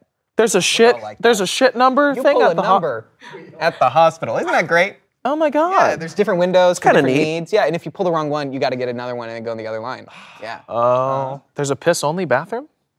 No, that's to get medical care. Oh, got it. But yeah, I do not comprehend just barging in on a closed door. I do not understand It's it crazy. at all. I think anyone who does that multiple times, especially after walking in on someone, they're an asshole. Yeah. But I'm also terrified of accidentally walking in on people and being walked in on. I one time used a Starbucks bathroom and accidentally forgot to lock the door. Oh no. So someone came in and they were I like, was oh, luckily you're doing turned. I was heroin. luckily turned away, so they didn't see anything. But I was there, and I remember. I shut the door because I think I had to pee really bad. I shut the door and I like kind of just stumbled immediately there, and then I'm there, and as I'm peeing, it's like this thing where I'm just like I forgot to lock the door. And then I'm like, and then I hear someone walking up, and I start yelling before that, like as the door's opening, I'm like, occupant, it's occupant! And they still opened it, and I just hear, oh, I'm sorry. And then twice in like the past couple of years, I have accidentally opened a door. One time I was at a restaurant, and luckily the way that it was set up, I wasn't gonna see anything, but because there was like a wall, like, and the toilet's behind like this small wall. Right. So like I entered this way and turned to the left to see like the toilet. Yeah. And just peeking out from this wall, it's just this woman, and she's like this. She just goes like this. She just goes like, sorry, like, and I was like, oh. And I then, love that. And then I remember I felt bad about my reaction. That like my reaction, I just went, I went. Oh God! Oh God! Ew! Fuck! Ah! And then one time, the funniest one, I was in an airplane. It's like the middle of the night. It was an overnight flight. Oh, boy. I stumble. I wake up and I'm like, I'm gonna go to the bathroom. That's a tiny toilet.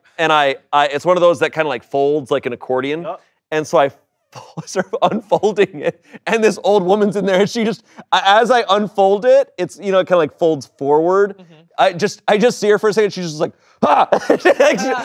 slams it back, and I was like, whoa! Damn. I've had an opposite where I was on a plane and I don't know, it was stuck. I got stuck inside Awesome. the toilet. And there's an emergency way that they can open it, but like, I don't know if it says anywhere, but a flight attendant had to come get me because they heard like an issue inside. Awesome. Like they heard me, I was like, I need help.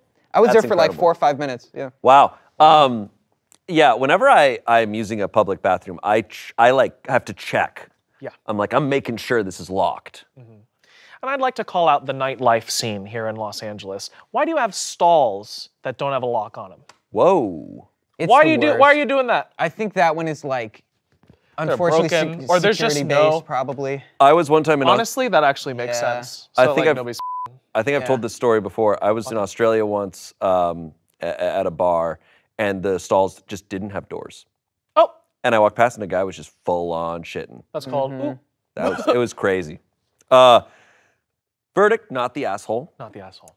Comments, this is hysterically funny, and I'm so annoyed at your husband for one, not telling his mom to do things that literally 8-year-olds are capable of doing and knock, and two, for not having a sense of humor and mad respect for your creative way of handling this. Someone else said, not the asshole, you came up with a hilarious solution. You do have a husband problem, though. Lastly, tell them your ritual is to summon mother-in-law to the bathroom, and it's working every time. Not the asshole. We have a small little update here.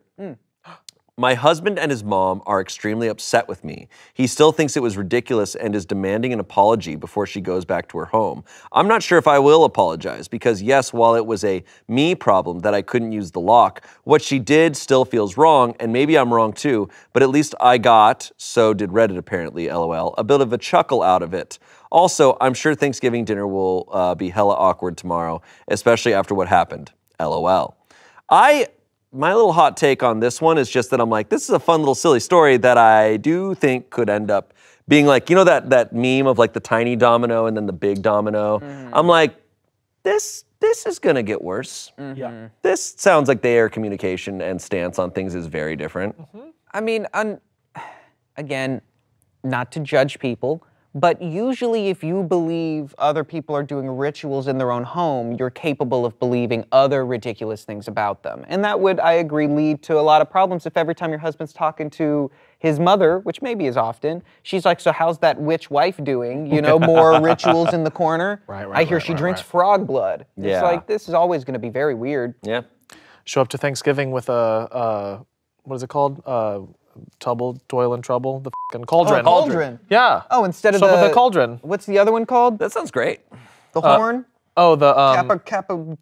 I know what you. Oh, dude, you and me, we got smooth brains today. Cornucopia! That's incredible. 2024, I'm trying to go to a witch Thanksgiving. Yeah. Damn. That sounds awesome. Okay.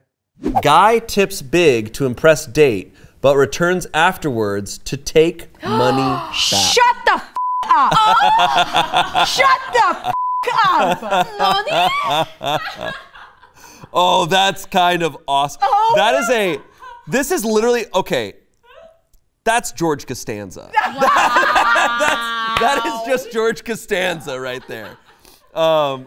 This needs to start with boom, boom, boom, boom. Okay, here we go.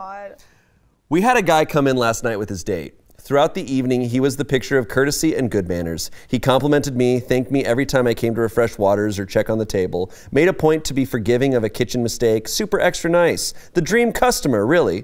I appreciated it, but didn't delude myself that I was the source and figured he was just in a good mood because the date was going well. They were chatting, laughing, having a great time, so I assumed I was an indirect beneficiary. He was certainly in some kind of celebratory mood because he was sparing no expense. He asked for our highest quality wine. She got our most expensive entree. He ordered one of every appetizer for her to sample after she made a remark that she was having trouble deciding. It was a real feast. So the evening starts wrapping up and I get their check. I ask if they'll be together or separate. She starts to say separate, but he makes a big deal of saying, oh, are you kidding? Together, definitely together. You never have to pay when you're with me, babe. And so on and so forth. Then slides me a credit card. I get everything sorted and bring out the receipt. He fills it out and it came to $289 total.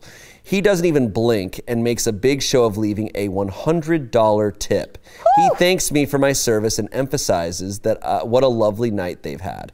Of course, a tip that size is exceptional, so I thanked him profusely. He said there was no need to thank him and goes on a big tear about how underappreciated waitstaff are and to just think of it as a stand-in for all the ingrates who didn't treat me right, saying, don't plan to tip, don't plan to eat out, you know? While looking at the mesmerized girl the whole time and not giving me a glance. I could care less where he was looking. I was looking at the upcoming $100. I thanked him again and said I hope to see them back soon, and that was that. So he helps her into her coat and off they go. Great night. I was riding high. About 90 seconds later, he's back in the door without her, going, I think I left my... When the door shut, he looked around to make sure she was out of earshot. He then says, without the slightest shade of shame or embarrassment, mark the tip down to $20, hun. I was just playing it up for my date. You understand. And turns to go. I understood, but not how he hoped I would. But I couldn't make a scene in the middle of work. That's not my place. So I wanted to bring it up one more time to try to give his conscience a chance to sink in. And said, okay, sir, you'd like to amend your tip from $100 to $20, is that correct? And even though I didn't show a hint of displeasure in my voice, he shot back, extremely hostile. Yes, and if I see a cent over the 20 on there, I'm going to dispute the whole meal with my credit vendor. So don't try to pull anything. The most frustrating part of this for me was not going from an over 30% tip to under 10%. Yeah. It was that this poor girl was being strung along with no idea of who the guy was behind her back. It was extremely manipulative of him, which is a major red flag. Also, the way he's talking is like fucking old school, like, you understand, babe. Hun? I'm just doing this. What's with all these characters we're meeting in this episode that are like, whatever, babe. Why are they all greasers? Yeah. In my head, it's like, you understand. Put the cat under the cargo. I gotta poop. It's what comedians do. I got a tiny and I gotta poop. That's my favorite clip ever. I've had my fair share of toxic relationships in the past and really wish someone had pulled the blinders off my eyes. I so desperately wanted to do something to alert this girl to the trick the guy had pulled, and maybe it would be a catalyst to her questioning his other actions. But again, I was at work and that just wasn't my place, so I altered the bill and that was that. Then, just in time, something occurred to me, and I darted outside hoping to catch them in the parking lot. I got lucky. They're parked on the street instead, and he was still dealing with the parking meter. So I flagged him down and rushed across the street, nearly stumbling into traffic in my haste for a delicious moment. His date was already in the car, but rolled down her window, since no one expects the waitress to follow you out to your car waving her arms like a crazy person. I made it across and said more than loudly enough for her to hear, "Sir, we amended your tip from $100 down to $20 as you requested, but you'll actually need to fill out a different receipt reflecting your new total for our records." Yes! Yes! Your old receipt still has your original tip of $100 written on it, but since you just came in and asked us to charge you $20 instead, we can't have a discrepancy in our records. That sounds true. I hope you understand, this is just a bookkeeping regulation that goes way above me. It has nothing to do with you retroactively downgrading your tip from $100 to $20. We're just glad you enjoyed your evening. His jaw was on the floor. He tried to pretend as though he didn't know what I was talking about and gave me some line like, "I think you're after someone else. I'd only come back because I'd forgotten my keys." But I would not let it rest. The more he played dumb, the more I repeated versions of, "You wanted to change your tip from $100 down to $20. You came back in," and on and on. So we went back and forth for a few more seconds until finally he went, "Okay, whatever. Sorry for the miscommunication. If you need me to fill out a new receipt, I can." And I, totally even-keeled, was like, "You only need to fill out a new receipt if you want to change your tip from $100 down to $20. And I'm guessing he didn't have the money in his account because he did it. He filled out the new receipt. His girlfriend was visibly shocked, and the man was staring daggers through me. You could feel the rage emanating off him. It was quite satisfying to accomplish this, in place of the other toxic men I was never able to confront, and all the bad tippers. Ironically, the exact kind he made a righteous speech decrying just a few minutes beforehand. And then off they drove, I'm sure never to patronize our restaurant again, and hopefully to never go out together again, which would make it totally worth it.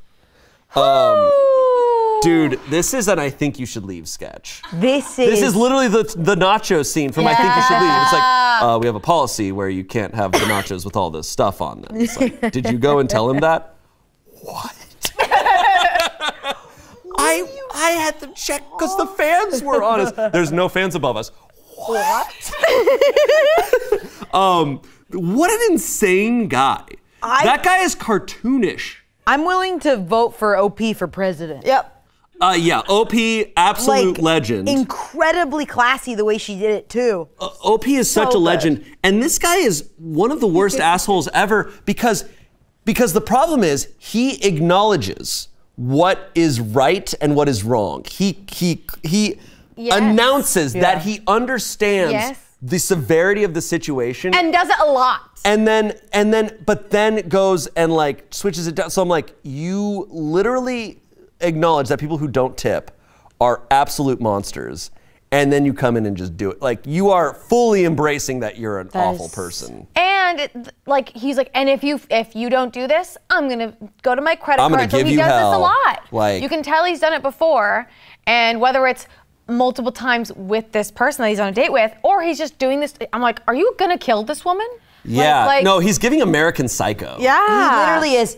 Also, so the bill was like $280. $289. Tipped $100. 200, but $20. $20 is less than That's 10%. less than 10%. No, it's bad. It's like 7 or 8%. Bury him. Oh my God. Bury him in receipts. Put him on the cargo hold of a ship. Yeah. You know what I mean? Yeah. Comments. Get him. I think you did her a favor exposing his deficiencies. OP responded, thank you. I'm glad it comes off that way. If it had just been him alone leaving a big tip and like changing his mind or something, or even if he'd done that with a group of platonic friends, I'd have been pissed, but I wouldn't. I would have just changed it and let it go. I only followed up because I wanted an opportunity to clue the girl in, and the receipt was the only legitimate way. Well, he also like laid it out that he's lying to her. He's like, you understand, I'm lying to this woman to trick her. Someone said, dude, I have a serious lady justice boner right now. Oh my God. Not all heroes wear capes. Some wear aprons. I can't believe she thought of that because that's like so well thought out, the paperwork and the receipt of it all. I was And like, just kept repeating the $100 down to yeah, $20. I would try to find her on Instagram and be like, hey, I'm the waitress. That guy. I would have not done it that efficiently because the best way was to do it in front of him too. No, that was slay. Sure, it's like the night streets of New York. The streets are wet from a rain earlier that day, and she ran out there and she's like, wait! And she's like, the girlfriend's like, and like sees all this, and he's like in a trench coat, and he's like, I don't know what you're talking about. She's like, no, and she looks amazing, and you know she looked amazing the whole time. Am I the asshole for blasting Disney music? Yeah. You're already gonna say yeah? I just know that, you know, when the year Frozen came out, that's all any of us ever heard. Yeah. Well, let's see. I was thinking more like this is gonna be like a sitcom starlet or something. Let's find out. Hello, I, a 16-year-old girl, have an older brother who's 19, who's one of those prank YouTubers and TikTokers. He's been doing this kind of content since 2017, first on YouTube, then expanding to TikTok for short form around 2020. He's decently popular with children and makes some pretty good money from it. It's annoying for me and I hate it. As his little sister, I'm constantly having a camera shoved in my face, even when I'm busy. He's pranked me by pretending to delete my school projects off of my laptop, throwing out my homework/study material, once fabricated a fake report card that he gave to my tech illiterate parents, which got me grounded for a month, even after I proved that my grades are good because they never go back on their punishments. He has also come to my work to surprise me and prank me, which has gotten me in trouble with my manager until they moved me to working in the back and not up front with customers because he'd come in so much. With my money, I recently bought a Bluetooth speaker, and whenever I see him with his stupid camera, I blast whatever Disney music I can. Let it go. We don't talk about Bruno. Anything I can because Disney is vicious with copyright and the footage is useless. He's tried talking to me before about it, usually on camera, to work out our issue, which means me stopping so that he can go back to making money off pranking me. Because I'm apparently very popular with his audience, he's been slowly losing views and followers, which he is blaming me and my speaker for. My parents are taking his side as he's providing for us and he's the golden child. So Reddit, am I the asshole? My take is the ultimate assholes here are the parents. He's providing for us, like, dude. It seems to me that she is not only not the asshole, she's also better at pranks. Because that is the greatest prank ever. It's so smart. Because a good prank is character specific, I think. Yeah. And that's like, well, it's like what I was talking about earlier, where I'm like, modern day pranks are like, I hit this man with a rock. Like, there's just, it's like, oh, he kind of got me grounded and almost fired. Like, she's living in a shitty situation. Not only is she not the asshole, like, sometimes staged parents are the worst humans in the world, and this 19-year-old guy sounds awful, and it's the combo of them all being like, but we're trying to get that YouTube money. I say, burn the house to the ground and film it. Like, you're good. Just get out of there, kiddo. Yeah, that's really sad. And it sounds like he really only gets views off of her being on is he camera. paying her? But these parents are basically like vlog family parents. Because they're very much like pushing this. She's like, I don't want to be on camera. And they're like, just do it. Like, we need the money. what it is it's basically gaslighting. Totally. And anxiety driving, you know. Yeah. Never feeling safe in your own home? Yeah, not feeling safe out and out and about, and certainly not feeling safe online now. Because it sounds like basically this guy has followers because he films his 16-year-old sister. Yeah, she's sister. 16. 16. She's a minor. She's like, I don't want to be filmed, and he's like, ha ha ha ha. Let's affect your school and work. Like, that sucks. Also, the parents saying, oh, that was a fake report card, but we've already grounded you, and we don't take back our punishments, is some insane shit. Yes. These parents are psychotic. Absolutely. These parents suck a lot. No, my thing is like, if I was reading this on Reddit, the first thing I'd do is go down to the comments, because I'm thinking, if this is real, surely this is enough context. Someone knows who this is. To identify what TikToker this is. Yeah, I'm sure she's trying to keep her identity and her brother's identity secret because she doesn't want even more attention. Well, because she's afraid of her family. Yeah. Like, totally. if this is what she's publicly typing about, like mom and dad grounding me, do you think the rest of that family dynamic is chill? Yeah, that is a exactly. shitty childhood. I kind of feel bad for the brother in a way, because if he's providing for us, now he probably feels this pressure. He's not even getting all this money that he's making. He's got to pay for. His parents are probably putting pressure on him. The brother is the asshole, but you do feel bad for what the internet does to the lack of self-identity. And I think the ultimate assholes are the parents, but I think the brother is between them, their dynamic, he's an absolute asshole. The brother needs a wake-up moment, because being a teenage boy, a lot of them are super shitty, and he's getting a lot of positive reinforcement for being shitty. And so there needs to be this moment of stop now, or you're going to suck as an adult, and that gets you in trouble. The comments, unless he pays you money for being in it, he can shut the f up. Not the asshole, and your bro should prank his parents. OP responded, my payment is living in the house he bought, and his viewers got tired of him pranking our parents in 2018, and they did tell him if he didn't stop, they'd kick him out. So they're off limits, but not me, because better than them. He bought the house, but they're gonna kick him out.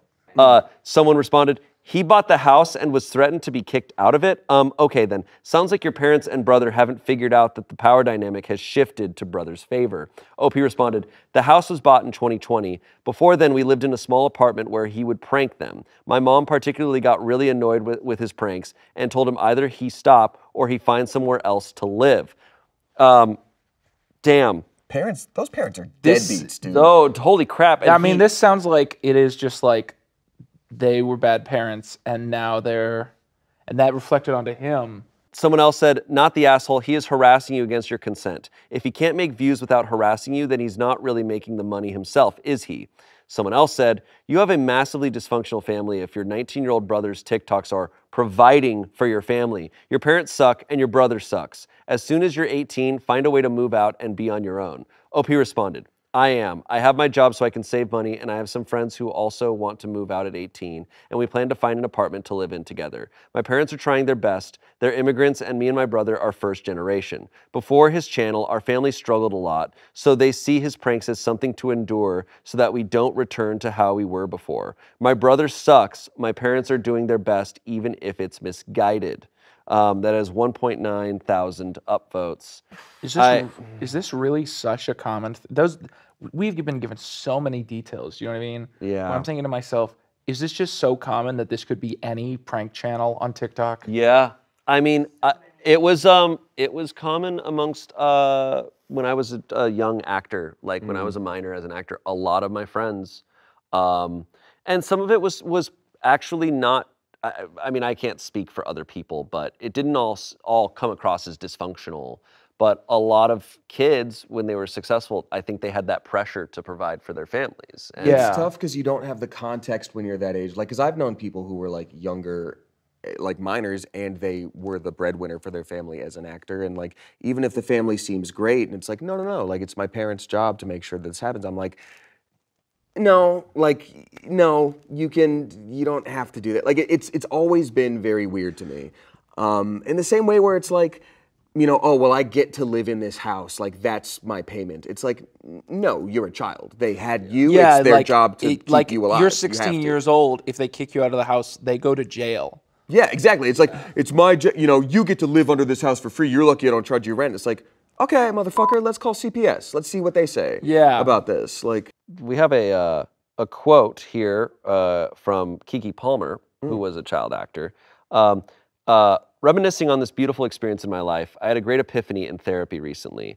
Due to traveling and scheduling, both of my parents had to stop working to support my career and be present for my 3 siblings, leaving me with the financial responsibility around age 12, which I took great pride in because I knew what it would do for generations to come, and a huge blessing that I could even help out. However, it caused me a lot of pain because I essentially had to abandon my childhood feelings and desires, becoming like a parentalized child, which is something some of you can probably relate to in your own way. This was something that I have had to continuously work through because I am grateful but often feel like I missed it. Life can be such a tragic comedy because how funny is it that now becoming an actual parent and the responsibility I've always carried being more valid now than ever has in fact given me the chance to feel what it's like to be a kid again. I get a chance to explore a lot of the things I missed out on with my son. His freedom is like the most priceless gift to me. He is already teaching me so much. It's like he awakened the little me inside that I thought was long gone. Yeah, I can't help but feel that. I agree with that when a kid is given that burden, and even at 19, given that burden like it's so intense. You know? I have a term for this. I call it honorary adult. And a lot of people, if you're in acting, if you're in the internet, but even if you're just, if you have to work to support the family at all, a lot of kids grow up putting this in their head. Oh, I'm an honorary adult, and a lot of those people reach actual adulthood kind of feeling something's off. I think that rarely ends well, being a kid and convincing yourself, I'm the honorary adult. And that's why a lot of these that's my opinion, that's why a lot of these child stars, in one way or the other, get, a little scrambled when they become adults, because they gave up a huge part of their developmental years to just convince themselves, as I've said, I'm the honorary adult. I don't need to be a kid. I don't need to develop because I'm basically an adult already. And then something is a little messed up later on. Yeah. What's so interesting about that, like you saying that in combination with them saying like, we're first generation, my parents are immigrants. I think about like older generations with immigrants, like, a lot of times kids had to pick up slack in a lot of ways where like in some way they would contribute, like maybe they worked really young and they would be part of contributing to the family. Yeah. I think the difference is here, like you were saying, they're not just sort of this adultified kid, they are the breadwinner and it's public. So they don't get to go off later and have a normal life where no one knows who they are. Have this public persona from when they were a kid and they're the breadwinner. So did they say they've been doing this? How recent? They've been doing this for a while. How recent is this post? This post from 2022. So they've been doing this since like 2017. That's like 4 years, and they're 19 now. So they started when they were like in middle school. Yeah, and they're have a whole career where they're paying parents to have a house. It's also tough because like you earn all this stuff, but then it's not yours, and so it's just I do think like there's just now so much to untangle for the rest of their lives. Like that your relationship with what's yours, who you are. Are you an adult? Are you good? Like if this person's career goes flatline, but they've paid off the house, let's say, or something like that, and then they end up having to struggle to get their own house, are they going to be bitter at their family? Yeah, it's a situation where, and I feel this way, where like, regardless of intentions, regardless if you think the parents are doing it maliciously or assholes or not, at the end of the day, this kid is going to be messed up from this. And that's just the result. The result, I think, is going to be undeniable. Yeah, and then I think what the OP is experiencing is almost like the secondhand smoke of just all this getting tangled up. It also speaks to like a big issue now, which is that there are so many child actors out there now. It's all on TikTok, and we don't realize it. But then, it's very fascinating now that like it used to be that people would make. So my friend Matt Bennett pointed this out to me, where there's this weird shift where people used to do social media to further their careers, and now kids have careers to further their social media, to be the brand, to be bigger. Like I'm on Disney Channel, so people follow me on Twitter. You know what I mean? That's straight wild. We have an update. 1 month later, I didn't expect my post to blow up like it did, but I thought that everyone would want to know how I'm now safe First, those who thought my brother would try and destroy my speaker were right. He destroyed multiple, but I kept buying more as they were cheap, and I have a lot of money saved up for when I eventually move out. I also told my best friend's mom everything. Before all this, she knew that my brother made content online, which is why I always go to my friend's house and not the other way around. I practically lived there anyway, so she very quickly agreed that I can stay until I turn 18. While packing my stuff, I started participating in pranks again to keep my brother and parents happy so they wouldn't be suspicious. I kept telling my brother about an epic prank I was planning, and a few clips of me talking about it were in videos and fans got really hyped for it. The prank was me taking the last of the stuff that was still in my room and using a lot of printer paper and tape to write notes all over my walls, bed, desk, everywhere that said things along the lines of, "Have fun without me. I'm not coming back. I hate your pranks," and other comments.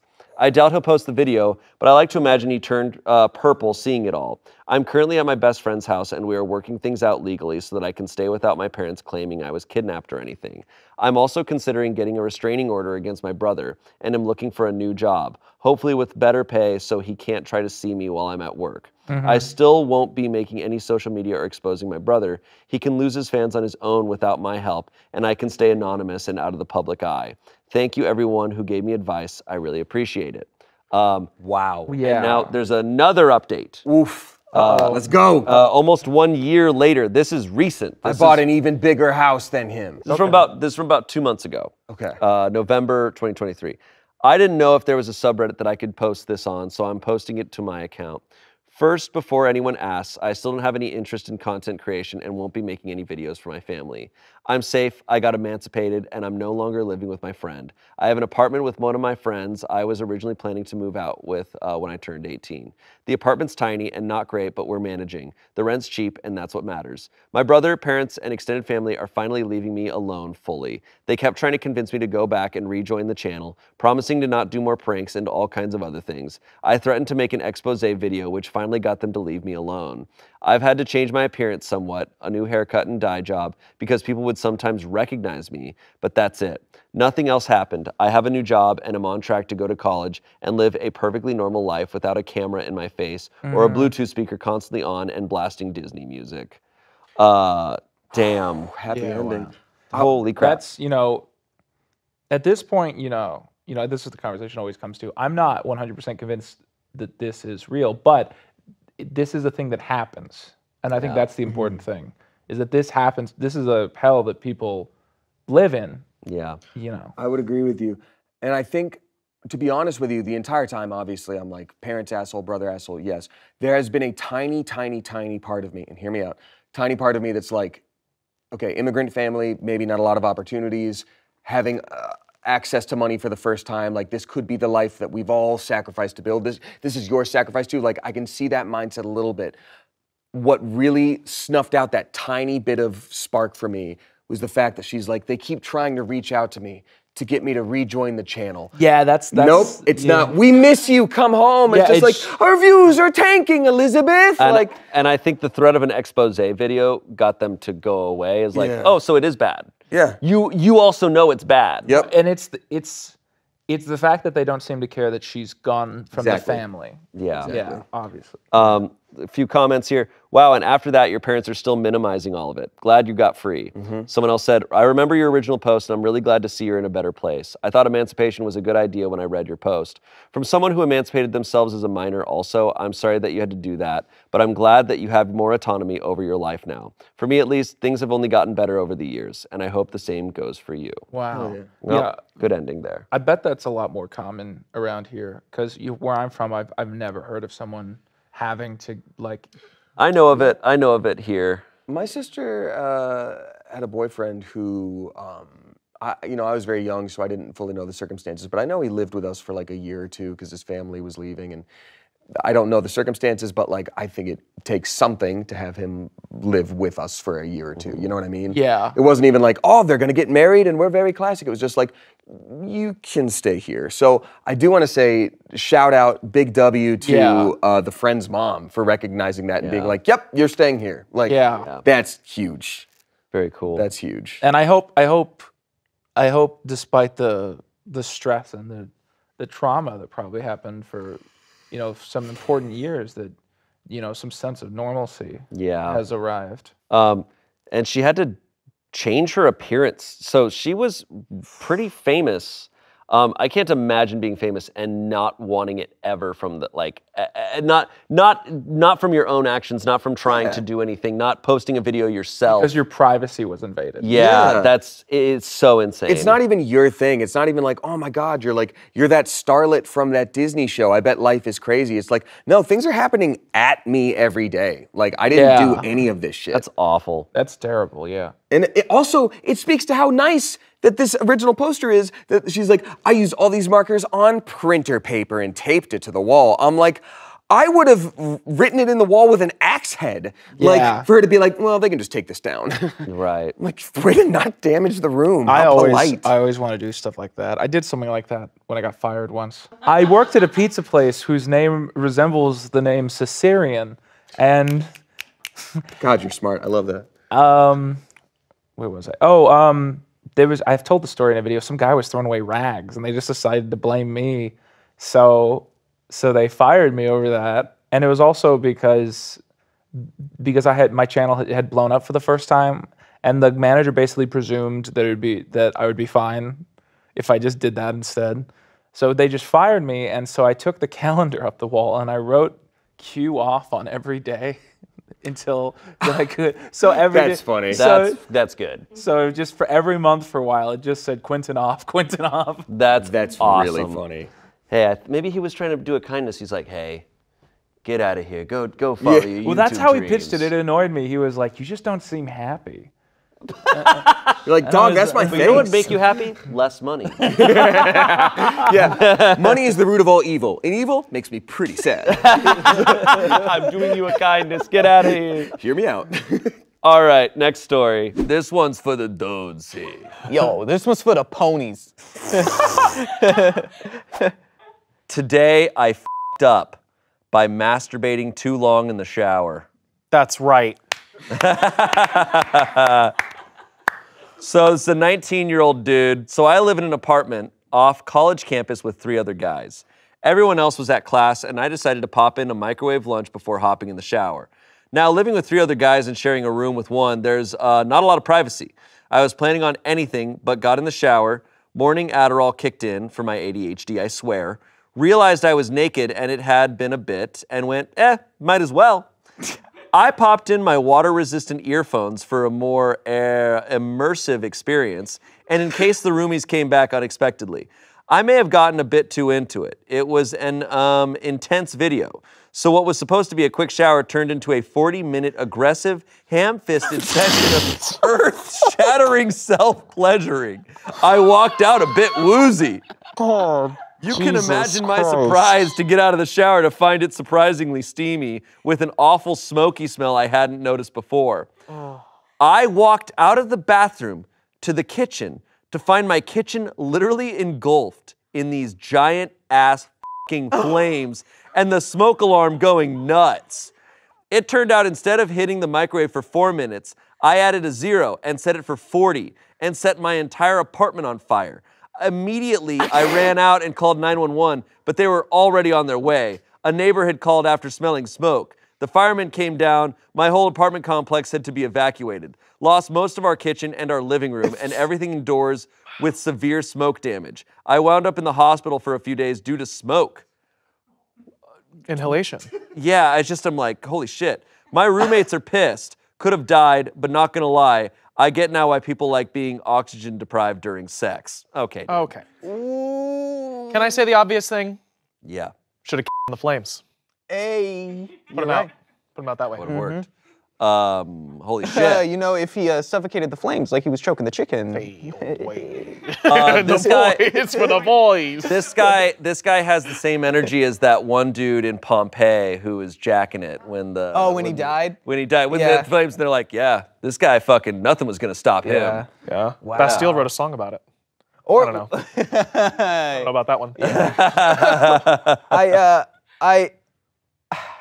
He took an Adderall and it kicked in, and then he had a 40-minute Adderall-driven, world's most intense masturbation session where he also burned down his house. I mean, that is just...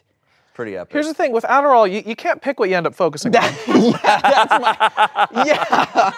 That's You get locked in. He was probably watching it, jacking it, also switching over to notes and marking things that he's noticing in it. He's giving a full detailed essay on it, going back. that's just like, I'm just trying to understand the. What I think is crazy, because I've had this thought before of like putting something in the microwave before going into the shower. I'm like, no, don't do that. Don't do that. Yeah, that's crazy. You have the expectation then of taking a 2-minute shower. Like, don't. Like, Yeah.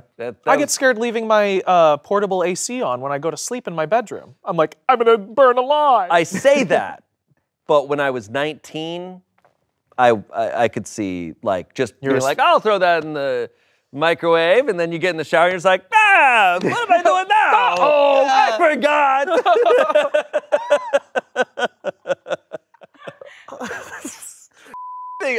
Dude, all of this, like, popping in headphones in the shower That is the it's psycho also move. insane. Everything about this, I'm like, this guy commits. You know, but like, bravo. A little bit. I do have respect for this guy. If I was one of his roommates, I would kill him. Yeah. Oh yeah. Oh, this is unforgivable. I would actually kill him. This is. I'd be like, you didn't die in the fire? Well, I'm gonna kill you now. He did almost kill himself while, like, in the shower. He had to go to the hospital for a couple days. We found him. He died. It's like, oh, from the fire? No, he jacked off too hard. We think that's what started the fire. You see, he took 40 milligrams of Adderall, and then He smoked it like weed. it was the friction. The friction caused the fire. Oh, man. Comments here. Oh my gosh, I thought this was going to be a passed out in the shower and almost died story. And then someone else said, isn't that what this was? Someone said, OP, username I hate microwaves. Has this experience changed your opinion on microwaves at all? And if so, how? OP responded, hate them. Motherfuckers should turn it off when they're literally on fire. Dumbass machine. Someone said, yes, it's definitely the machine that was a dumbass. Someone said, my mother used to tell me about the time she accidentally started a grease fire by overheating French fry oil because she got distracted by a movie she was watching. She waited until I was an adult to tell me that the movie was porn. She set the house on fire watching VHS porn in the 80s. Someone else said, then what? OP responded, what else did you want to know, LOL? Eviction, house fire, neighbors, friendship damage. What do you mean? You started a fire in a house. OP responded, I got evicted. Wasn't invited to my roomie's new place. My lungs hurt. Currently living in a motel my parents are helping me with while looking for a new place. Lost about everything I had, but renter's insurance, so I'll get some of it back. Okay. Man, I don't think. Best case scenario of you burning your house down, no one died, everything's okay, you know, but also that really sucks. I hated that update.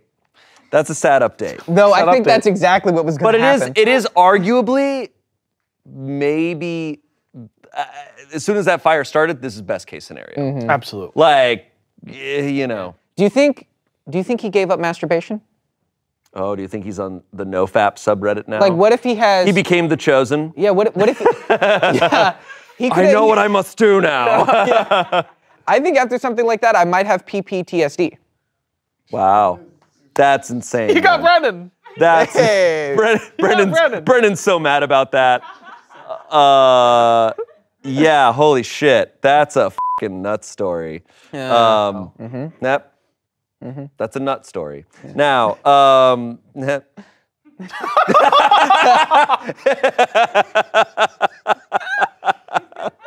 my wife, who's 32, has been cutting the strings off my pajama pants and she won't admit to it. Not sure why.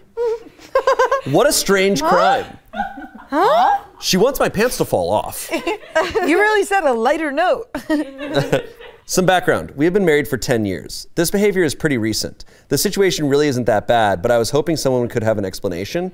I've asked her about this and she denies it, but we don't have kids or anyone else in the house, so it can only be her.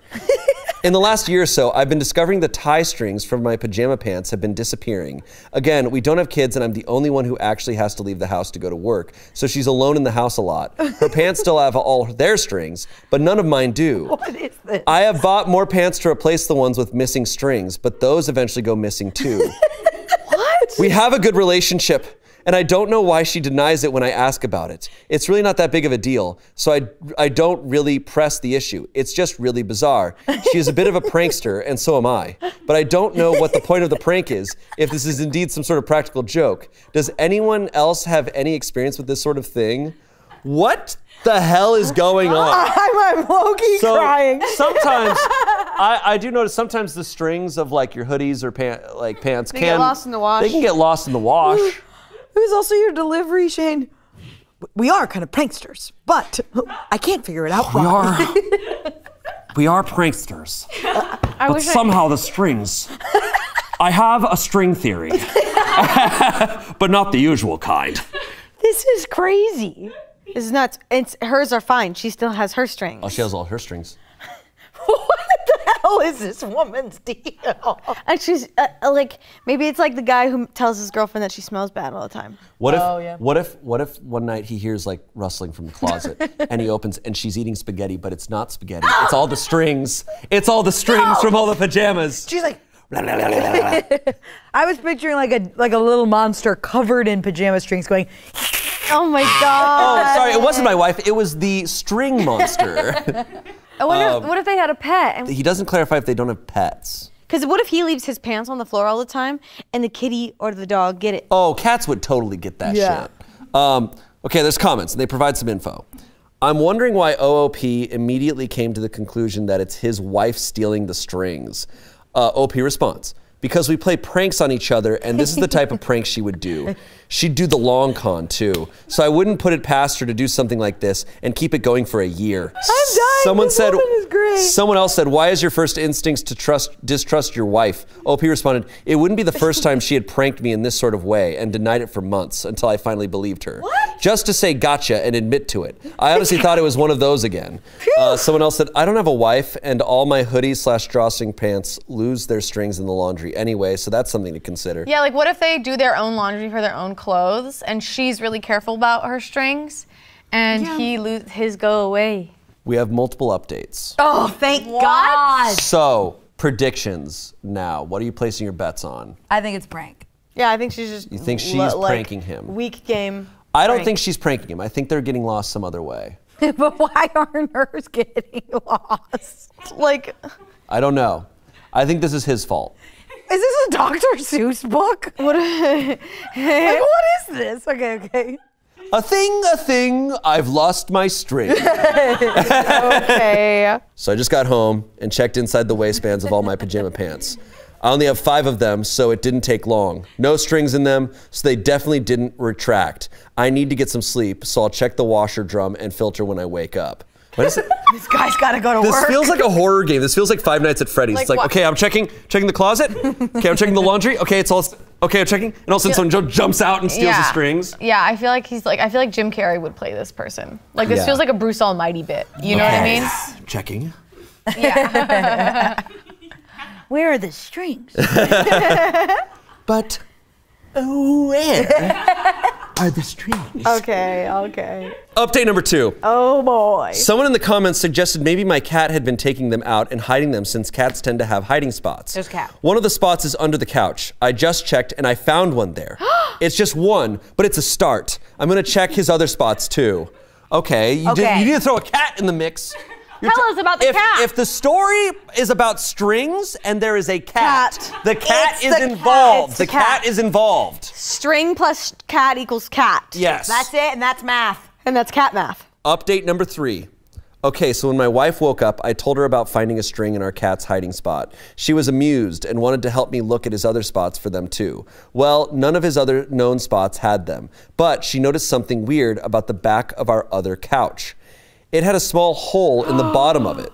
I shined a flashlight in the hole and found a whole bunch of random stuff in there. We took the cushion off this section of the couch and cut a hole next to the spring, and voila, we found his true secret stash. All my strings were there. Not only that, but we found pretty much all of my wife's missing smaller squishmallows and her missing AirPods. We even found AirPods! We even found a missing pendant and the body of Jimmy Hoffa. No, I'm just kidding. Stop. We even found a missing pendant that we've been trying to find for years. I'm going to buy her a box of chocolate. It was the cat. Wow. And the strings We weren't called like it, bro. We called it. We called it. the missing strings were like the least valuable No, dude, thing. This cat was setting up a battle station. I would piss Yeah. my pants if I saw a cat holding AirPods in its mouth. Holy shit! I'm like, gotta put this in my little hole. Time to go. Sometimes I wish they had a stash, you know, because it seems so fun to like find the I stash know, and have it's all like, this stuff it's like there. their little locker. Yeah, it's a little locker. Pendants. What a cute fucking cat. This guy's been busy. This cat has been so busy. I knew it. I knew it. I was like, it's only his pants because he probably like the way wherever he puts them is accessible to the cat. You called it. I like that I know what this cat's expression is as they're pulling all this shit out. You know that cat's over there just like, Oh. Or he's like this. He's like, don't put me on that plane. They're cutting a bigger hole. what country are we moving to? Wow, that's amazing. Oh my gosh. That cat was building a Titanic treasure pile in there. Yeah, give this cat The a general pendant? with Pixar because, whew. Yeah. I don't That know. cat was able to steal all their stuff and nearly end their marriage. That's pretty impressive. No, I'm just A kidding. pendant. A pendant. They went, ah, like a Titanic. So funny. The cat is a legend. The cat's a legend, but Cat's an instant legend.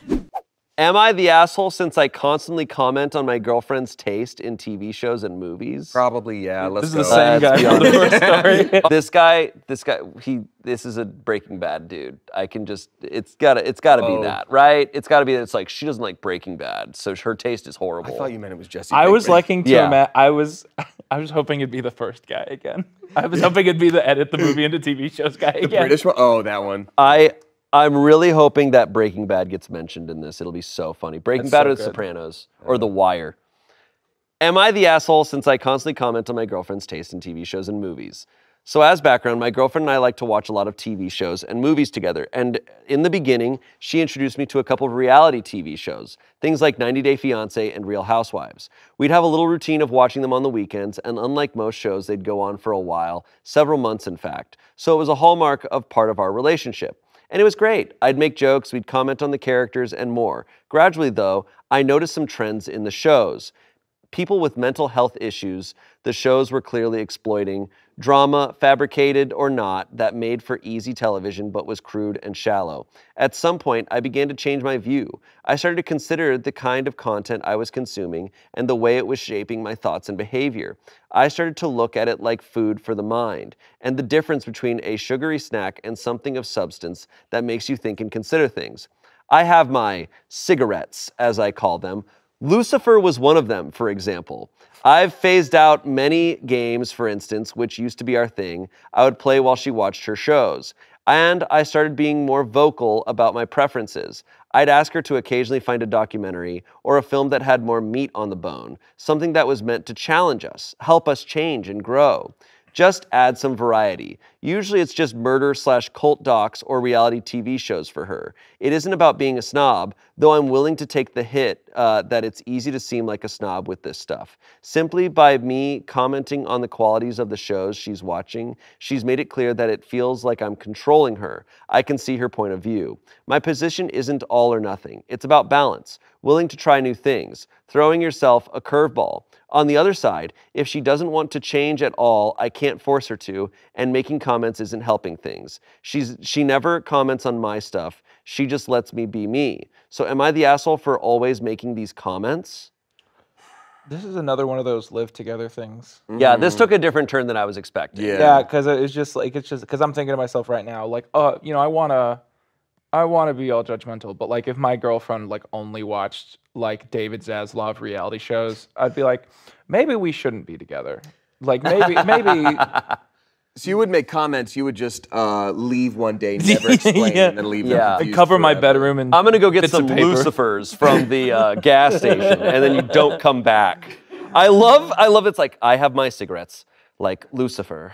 Yeah, what a specific show. When they were like, I have my Like- cigarettes like Lucifer, I literally thought it was like, Lucifer, I've not heard of that brand. Oh, the show. Yeah. Hannibal. I think this waffles back and forth between asshole and not for me. You see, the thing is, a lot of these stories, there's something else going on. I really don't think there's something else going on here. I think it's they just I think they just watch different shows and it's starting to bother them. But I think the vibe of like, look, I've lived with a partner before where like we would watch things like 90 Day Fiance, etc. Like, and those were sort of like newer things for me, and I got the enjoyment out of it, you know, making fun of it and all that good stuff.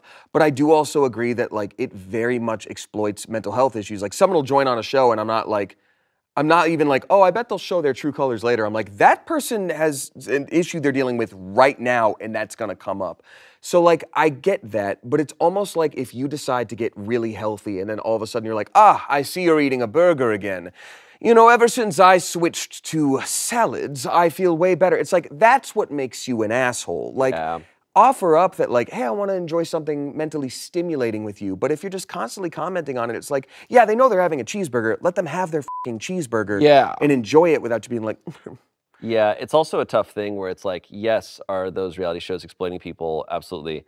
A lot of those scripted shows are also exploiting people in ways you cannot fathom. Like, there is really, to justify yours over theirs is like, well, there's probably bad things. I also think, even. yeah, dude, all of it, like, it's tough. I will also say, like, in defense of like these reality shows, or just whenever someone's like above some type of content, like I want to watch something that challenges us. It's like, that's great, but when you get off work, if you're there, you can watch content for different reasons. And one of them is to relax and to zone out. And another one is, yeah, I want to be stimulated.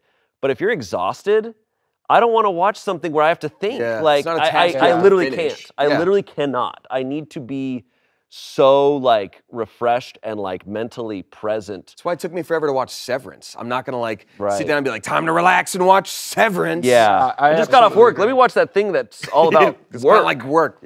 Yeah. There's a tweet that has been dropped into my iPad here.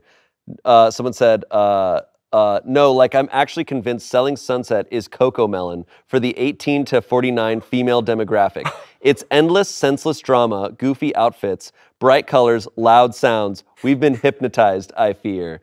Yeah, I mean, look, I think there's a lot of potential to a lot of these reality shows. I think in the editing and producing, though, they do manufacture, they do exploit, and they specifically go for the bad things. And I'm like, I think but I don't know. They keep getting rewarded for it. Like they get views off of the f***ed up nature of it. So I agree with what this person's saying about the exploitive nature, but I'm also like, between you and your partner, you are not making the right choices here. Well, all I'm saying is like, what if we know that? Like, what if we know this show is a piece of shit? Sometimes you want to watch that. Oh, like, you just got to turn off sometimes. Right. It's Coco Melon, bright colors, moving shapes. Like, I like background noise sometimes. Right. Comments here. You're the asshole. You're specifically criticizing the shows she enjoys by taking some moral or intellectual superiority stance. You're very much being judgmental. Someone else said, so I really like to read fan fiction. I know, which I've been pretty ashamed of most of my life because of all the stereotypes about how bad it is. Some of it is really good. When we were dating and my partner first caught me reading it, he made fun of me for it. That plus my existing shame led me to feel like it was a thing I had to hide and be ashamed of. That's another Reddit story we already did. Yeah, I know, it really was. Even though he knows I read a ton of fan fiction, and I know I read a ton of fan fiction, I've never ever felt comfortable talking to him about it. My biggest hobby and something I devote a good amount of my downtime to. I love him, but I don't trust him with my most vulnerable bits, and I don't share the complete truth of who I am with him. Which sounds silly to say over fan fiction, but I never feel like I can explain the bits that made me laugh out loud, or what I thought it was really sexy, or what I'm really into at the moment because of it. Watch your brain food during your me time. Shaming her for what she likes and pressuring her to watch what you want will make her feel like she can't trust you to be herself around you. Yeah. It's a proven thing in psychology of, you know, caring about what someone cares about is a huge thing. There was a study that was done, and this is a vague explanation of it, but the gist of it was this psychologist could figure out who was going to be successful or not based on, what was it? It's the bids? The bids. The bids. Bids, where it's just like, oh, look at that. And if the partner turns and engages with what they're engaged with, that shows like a connection there. And I think just boils down to respect. Yeah. Like, oh, you're interested in that? I respect you. So I'm also interested in what you're interested in. Right. I do a test with people where I don't know. I sometimes feel like I'm not on the same wavelength that everyone else is. And so it'll be a constant thing where I'll be saying something and I get interrupted by someone starting a different branch. And I do this test where I just don't go back. And I wait. You just keep going? I just wait and see if anyone's going to ask me to continue. That's awesome. Yeah. Many years ago, I was on a date where like I kept trying to get a word in edgewise, and the girl just kept talking about herself and her family and all that stuff. And I was just like, I think I'm gonna actually just see how far she goes and just like keep nodding. And it was the whole date. I didn't say a goddamn thing about myself, and there was one date. So. I can't believe you just actually put your psychology degree to work. I actually. Yay! Yeah. Some other comments here. She never comments on my stuff. She just lets me be me. You're the asshole. Give her the same courtesy. And lastly, someone said, you're the asshole. Dude, unless you're watching documentaries or the History Channel, you're not going to get much substance out of watching much of anything on TV. Most people watch it for entertainment, not to be challenged. Take up some college classes if that's what you're after. Most of the stuff on TV these days is crap. But if people like it, then they like it. Stop criticizing her, Mr. Poet. I think it is something important to keep in mind that everything Poet? Yeah, I know. Everything that you see on TV is designed just to grab your attention.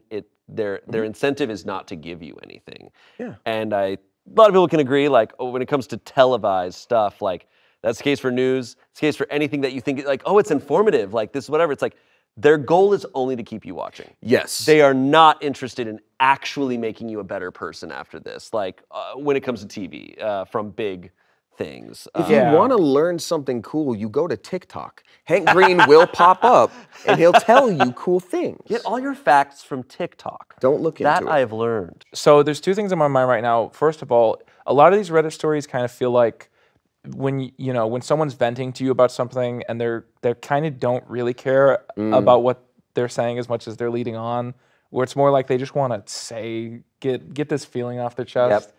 Where it's easy to imagine that it's not that it's actually a deal breaker. It's just that it's like, oh, this thing kind of annoys me. Yeah.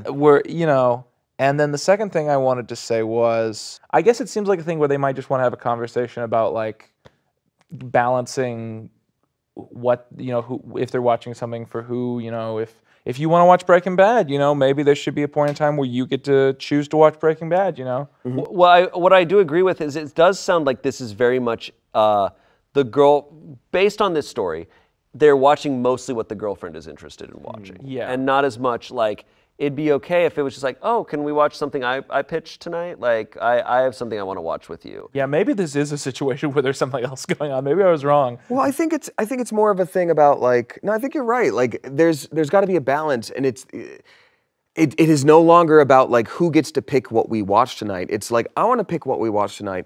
And let me also tell you why this is going to be a little better for that old noggin of yours. Yeah. Like that's what's shitty. Yeah. Well, I don't know, because in my head I'm imagining like, mentally I'm going in the opposite direction, where I imagine maybe this animosity about the taste comes from the fact that it's like, okay, we're watching another reality show. Like if I got to pick every once in a while, I wouldn't be like growing this animosity about the content, you know. So maybe there's something there. I don't know. I agree with that. All right,